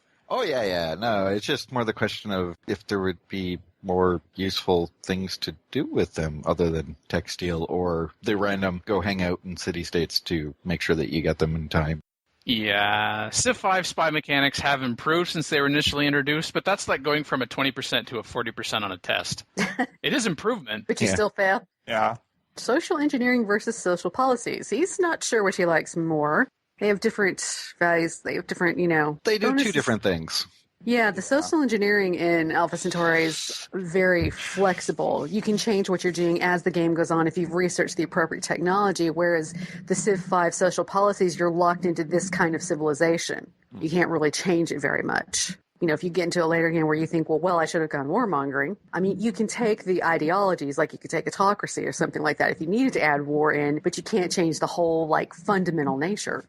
If we were talking about social engineering versus social policies before Brave New World, when they had this, hey, you cannot mix and match these particular social policies unless you want to just completely erase this progress, like rationalism and piety, for example, then this would be an easier comparison for me. Yeah. But for now, especially when, we're comparing social engineering versus social policies, we're trying to compare like things here, and of course the games are not the same. Yeah. So I think it is a more difficult question now because it takes into account the greater gameplay mechanics, purpose, feel, etc. of the games. Well, it's also the social policies themselves are no longer important for the impact on game or diplomacy or anything anymore. Now they're just they help you towards your empire building, but it's now the ideologies that are the push. So if that actually said social engineering versus social policies / ideological tenets, because you could say, you accumulate culture and you can use that culture accumulation to adopt either one or the other once you get to the industrial age or modern era. But it's not the same when you're just talking about strictly social policies now. Yeah, he does point out a little bit further down about there was a thing going on with certain bits of social engineering. If you had it and you had, he gives the example of if you had a planned economy and some other guy had a free market economy, that you'd get into conflict pretty quickly because those were sort of opposing ideologies. And we get that in the game now in Brave New World with your autocracy. Somebody takes freedom, they're like, I hate you. Well, and quite frankly, in Alpha Centauri, just by the very nature of the factions versus the civilizations, there already is, based on your faction and someone else's factions, right away, before you have said or done anything in the game, there is already this either positive or in particular negative disposition between them, just because of the nature of the game and the backstory that you have in Alpha Centauri that you don't have in Civ 5. Yep. That's like the... Super geeks versus tree huggers, they're not going to like each other. Or the many other games in space have the predisposition based on race. So a pretty common thing. On to tile improvement. Yeah. Tile improvement minigame. Oh, you got to give the full title. That's tile improvement minigame. Wow. The minigame, huh? Oh, yeah. He's saying that in Civ 5, there's not so many choices about what would be the optimal improvement. You got cows or horses, you put a pasture on it. You have a hill most of the time, unless you're the Inca, you're going to put a mine on it. But in Alpha Centauri, because of the way the terrain is, depending on how close the cities are together, whether it's a dry area or because it had a little, microclimate thing going on. Some areas were dry, some areas had more rainfall. So the more rainfall area, you put farms over there. Dry area, maybe that's where you do mining. Is it rocky enough to do mining? There was a lot more that you had to go on with this. And then there was other special improvements like the boreholes and big solar panel things for energy. Seriously, you actually had to think about what you were doing, not just aim worker, make farm, make mine, chop tree. Yeah, well, that's the whole terraforming thing. Yeah, I was about to say. And then there's the whole, hey, do I want to elevate this or sink everybody into the ocean? Terraforming is going to be a little harder in Civ 5 just because of the way the engine works. And also the fact that Alpha Centauri is based on, hey, guess what? Yeah. You're already in space. We're not sci-fi. Yeah, so terraforming doesn't seem like a strange idea. Exactly. It's interesting, though, Civ 5 would probably benefit more than Smack did from a dynamic improvement model because of the ICS versus not issue. Does this not mean, audience, that we are saying, are we indirectly advocating for a return to global warming effects? No. I don't mean that kind of we don't mean that kind of terraforming. When I say dynamic tile improvements, I do not mean that your tile improvements become desert fairy magic. No. Not so much. Aw, can't we have magic? No DFM. Desert fairy magic. That sounds like something that might work in a role-playing game, not in a strategy game. Apparently it worked in Civ 4 for people. There are literally some things that could do with a terraformable component. Yes.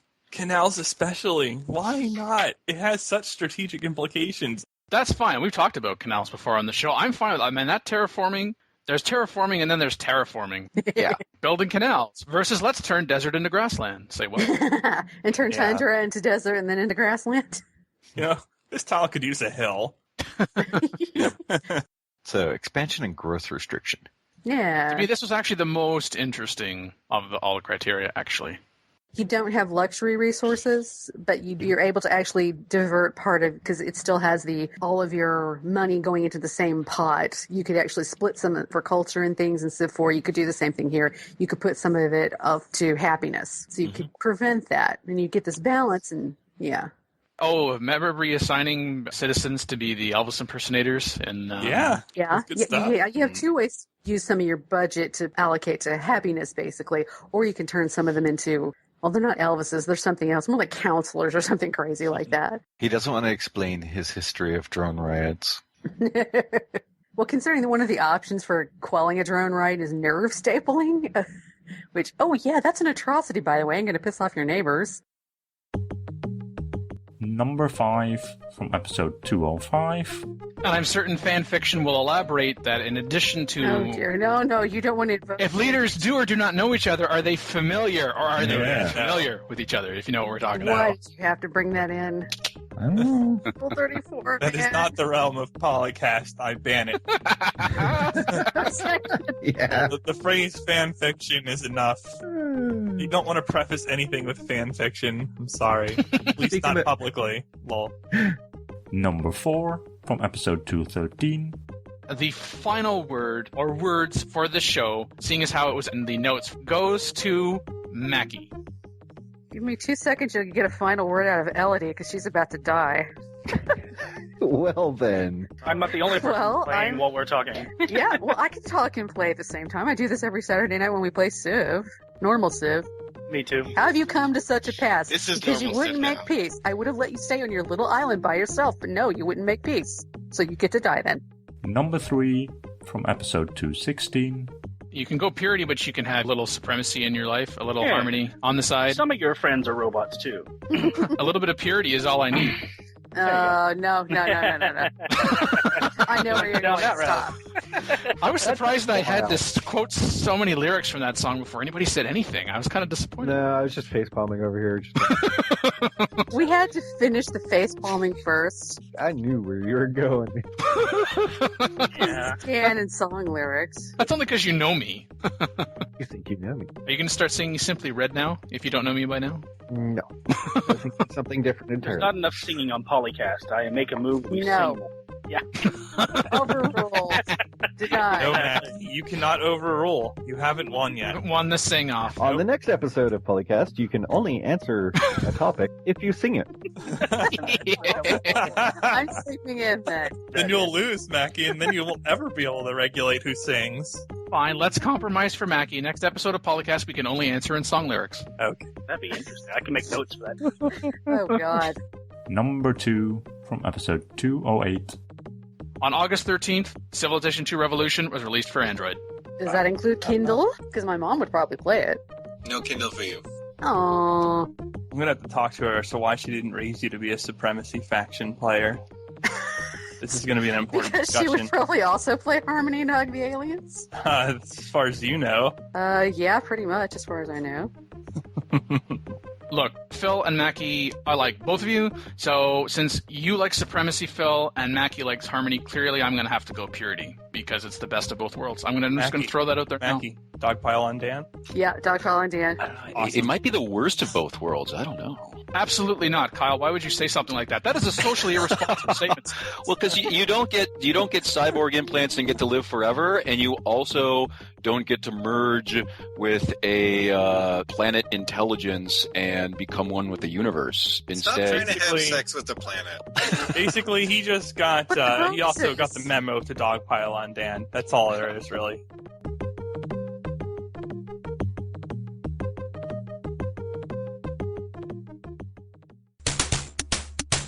Number 1 from episode 203, as seen through Civ 4 and 5, how to approach the presence and use of peacetime armies.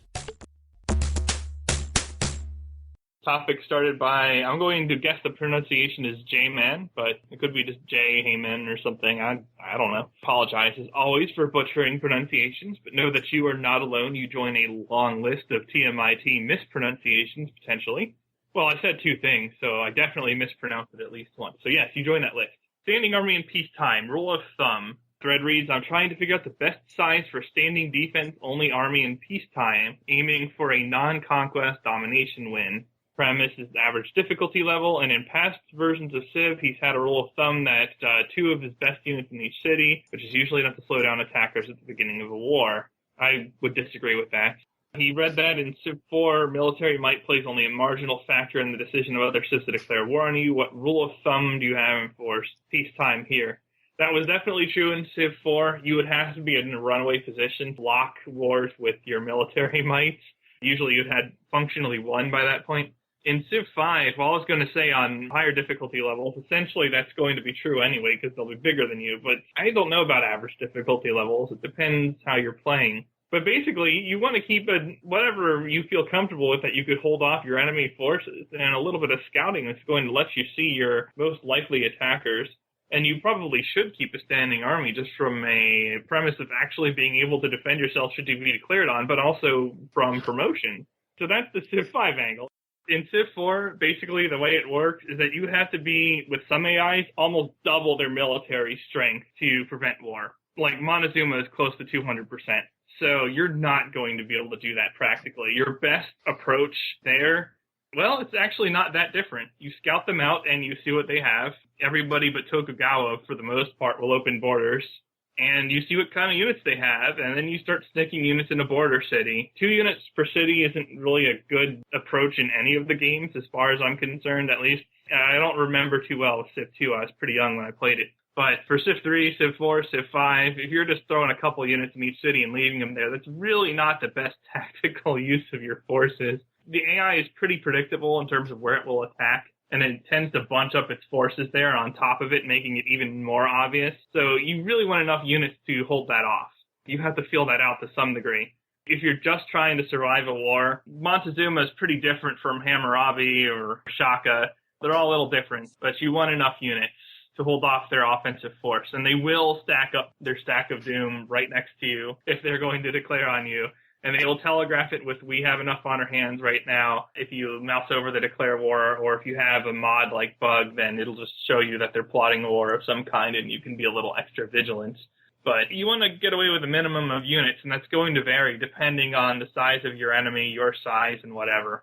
There's no, 100% hard set rule for that. Other than that, if you have no possible enemy, you can get away without a military. Otherwise, it's probably good to have at least enough to hold off the initial attack. And you can see that via a combination of looking at the demographics to see what the army is that they have, and just getting open borders or using culture or whatever, or spy, to look at their military. So starting with alphabet, you can always look at their stack just by moving a spy next to them. A lot of people responding to Jamin's thread said that the ideal number of units per city is exactly 1 warrior each. Yeah. As you mentioned, you can oftentimes prevent war through diplomatic means entirely. Half of the civilizations will not plot war against you at all if you're pleased, and getting to pleased is fairly easy. Yeah. Although usually those guys aren't too threatening in war anyway. There are some exceptions, of course, like Mehmed. He will not plot it pleased. He can be quite devastating. By far the best defense in that game was knowing the ins and outs of the diplomatic system. How you can get points with people and with whom those points count. But if you draw a start with Shaka next to you, there's really not a whole lot you can do other than if he has someone he hates even worse, and that also borders him. Because otherwise you will trip lane target with him because he'll settle at you. And even if he's pleased, he can declare. At that point, you need to have some units. There's no way around it. Then I guess you can ask for a 1 gold tribute at please to buy some years of peace. Or if you are doing well in technology, you can constantly bribe him into other orders at risk of making him huge. But ultimately, you probably want some forces. And especially on the middle difficulties, it shouldn't be that hard to wall him. Even on Immortal, when they hit you with 10 units, it's not that bad, especially if you find a hill city. I think another component of standing army, amongst some others, is your economy, being able to actually support that army. And at a certain point in time, you may find that you need to temporarily reduce your standing army. And you might be thinking, but then I'm more vulnerable to attack. But if your army is so large that you're having a significant deficit, and I'm kind of bleeding maybe a little bit in more into Civilization 5 here, but still, that it's crippling your ability to maintain your units anyway, and your ability to continue to produce science, to continue to hold what it is that you have, to be able to buy things, to keep people happy, then that's something you also need to take into account. When I see standing army, now maybe this is just me, but I'm thinking just that army. And depending upon the point in the game that you're at, combined with considerations of map type, as well as your neighbors, there's also like standing army and standing air force in peacetime.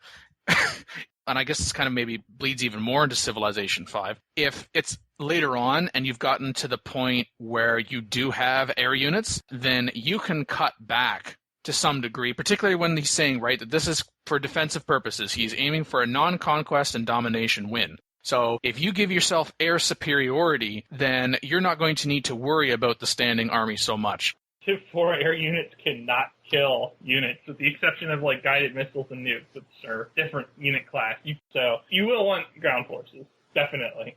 The idea, by the way, was that with this topic, even though it was Civ 4 Focus, we would also talk about it with regards to Civilization 5. But I think even with Civ 4 versus Civ 5, it's what is your technological level as compared to your neighbors, or at least those neighbors that are going to be able to do serious damage to you. Because if you have superior technology, but they have superior numbers, you might be in trouble. And that kind of also goes to, oh, your standing army, just have them sitting in cities for happiness purposes. You're going to want to concentrate as much as your army as you possibly can, practically speaking and support-wise, where they're going to be needed for either defensive purposes or even offensive defensive purposes. I've got a really strong military, but they're spread out, and this part of my empire is being attacked. Uh-oh, now I've got to move all of them over there to be able to defend, but by the time I get over there, the AI has already taken multiple cities, they're trenched in, maybe those were some of my really good production cities, now what the heck am I going to do? So you really got to have a sense of the lay of the land, where you are relative to your neighbors, your technology, your map type.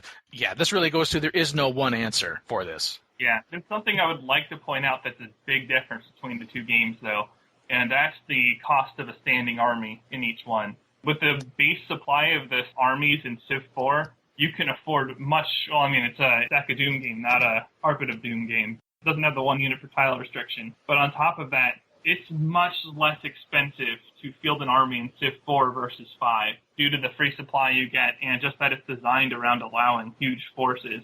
I would routinely have 100 to 200 units in Civ 4 late game on Immortal. And yeah, it was a drain on the economy, but it wasn't even an entire slider tick to field 200 forces. Comparing that to fielding a large army in Civ 5, it can get very expensive quickly to the point where it's forcing you to materially cut back on other things.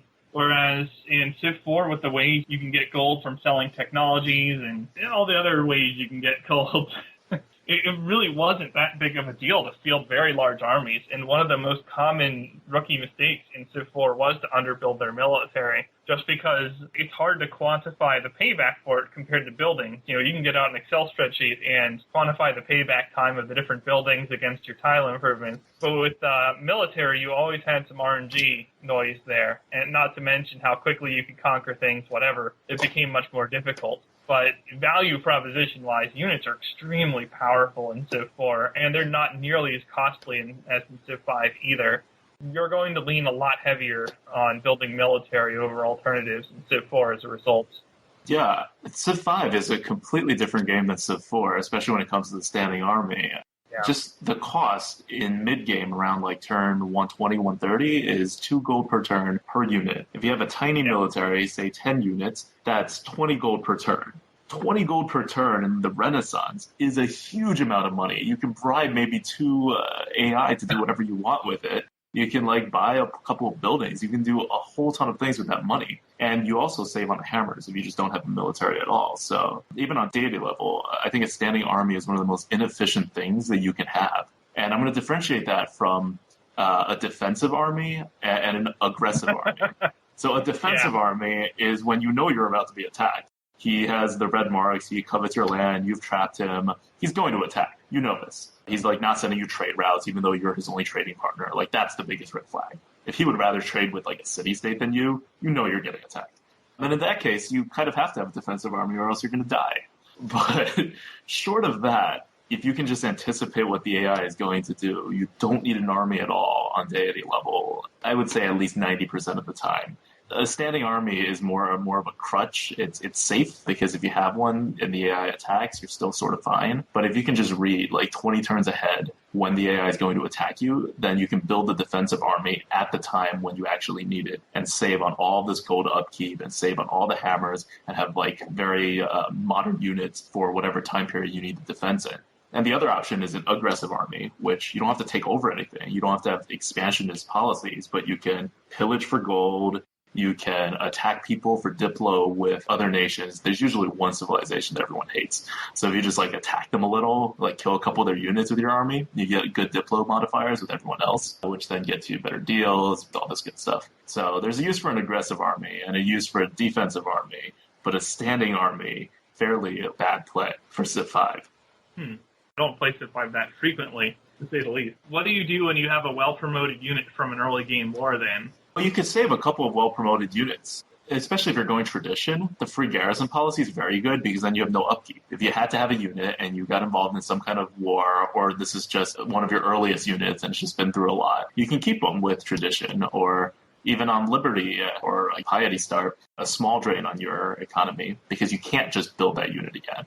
But for most of your army, you should disband it. That's kind of a radical idea, I think, that people don't usually do. But after I do a composite rush, if I'm not doing tradition, or after even an artillery rush, I would just disband my army, almost all of my army, because I've established this diplomatic position where I know I'm not going to get attacked. And so this army just costs gold, just standing there. It's going to cost gold to upgrade. The only use for these extra units at that point is that you can reserve archaeology spots, which is really nice. So as soon as you discover archaeology, you can just plant these units all over the world until your archaeologists actually get there. But besides that, I mean, after the scouting portion, just don't see a lot of use for units in a peaceful game.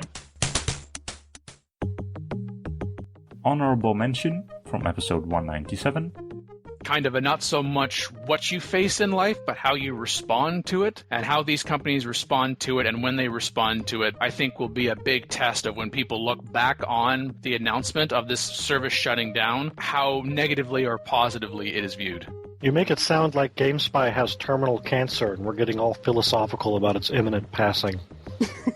I'm just starting to write a post-mortem, that's all. I mean, we knew this was coming, had a good run, and we should all learn from this experience. You have a problem with my trying to turn some lemons into lemonade, Izzy? No, it just makes me sad. Oh, well, no, I mean, that's quite understandable. And I'm certain there's some people out there listening to this show and they're like, what's GameSpy? Why are we talking about this? And number 1 from episode 196. You know exactly what I'm doing. Speaking of lists... Oh, no. I say we cut that one. No. It's too late. I already talked about doing a list. We've already had a list, though. You gave us a list of things from the survey, so we've already done our list quota for the day. Nope. Yeah. No, this is a top 10. You gotta have the top 10. Gotta have a top 10. No, not we a top don't. 10. Ha! Already done. So sad. Too bad for you. Not a top 10? No, yep. You will survive. Nope. You will survive. All right. You know what? The only way to settle this is to ask our guests. So, guest of the 3 intro outro topics, let's just let his neutral party decide. This episode is long enough already. I would like you to know that depending on your answer, you may or may not ever come back. Mackie said that, not me. I don't know why she'd play that card. That's pretty. Because people think you're a nice guy and all Canadian, but really, you're ruthless, man.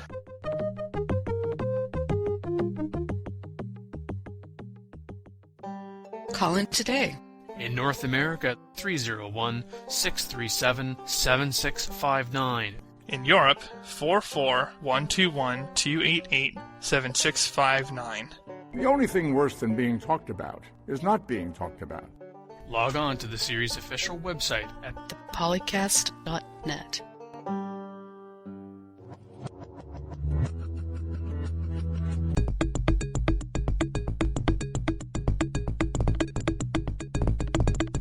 Thank you for tuning in to PolyCast Evergreen, Season 8.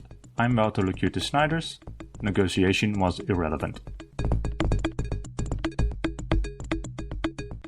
Civilization 1 clips, copyright Microprose.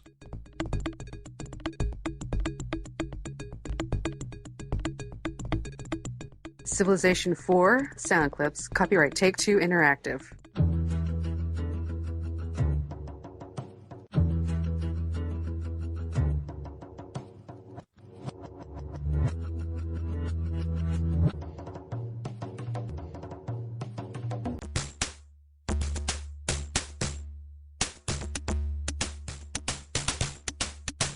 Copyright Civilized Communication at civcom.net.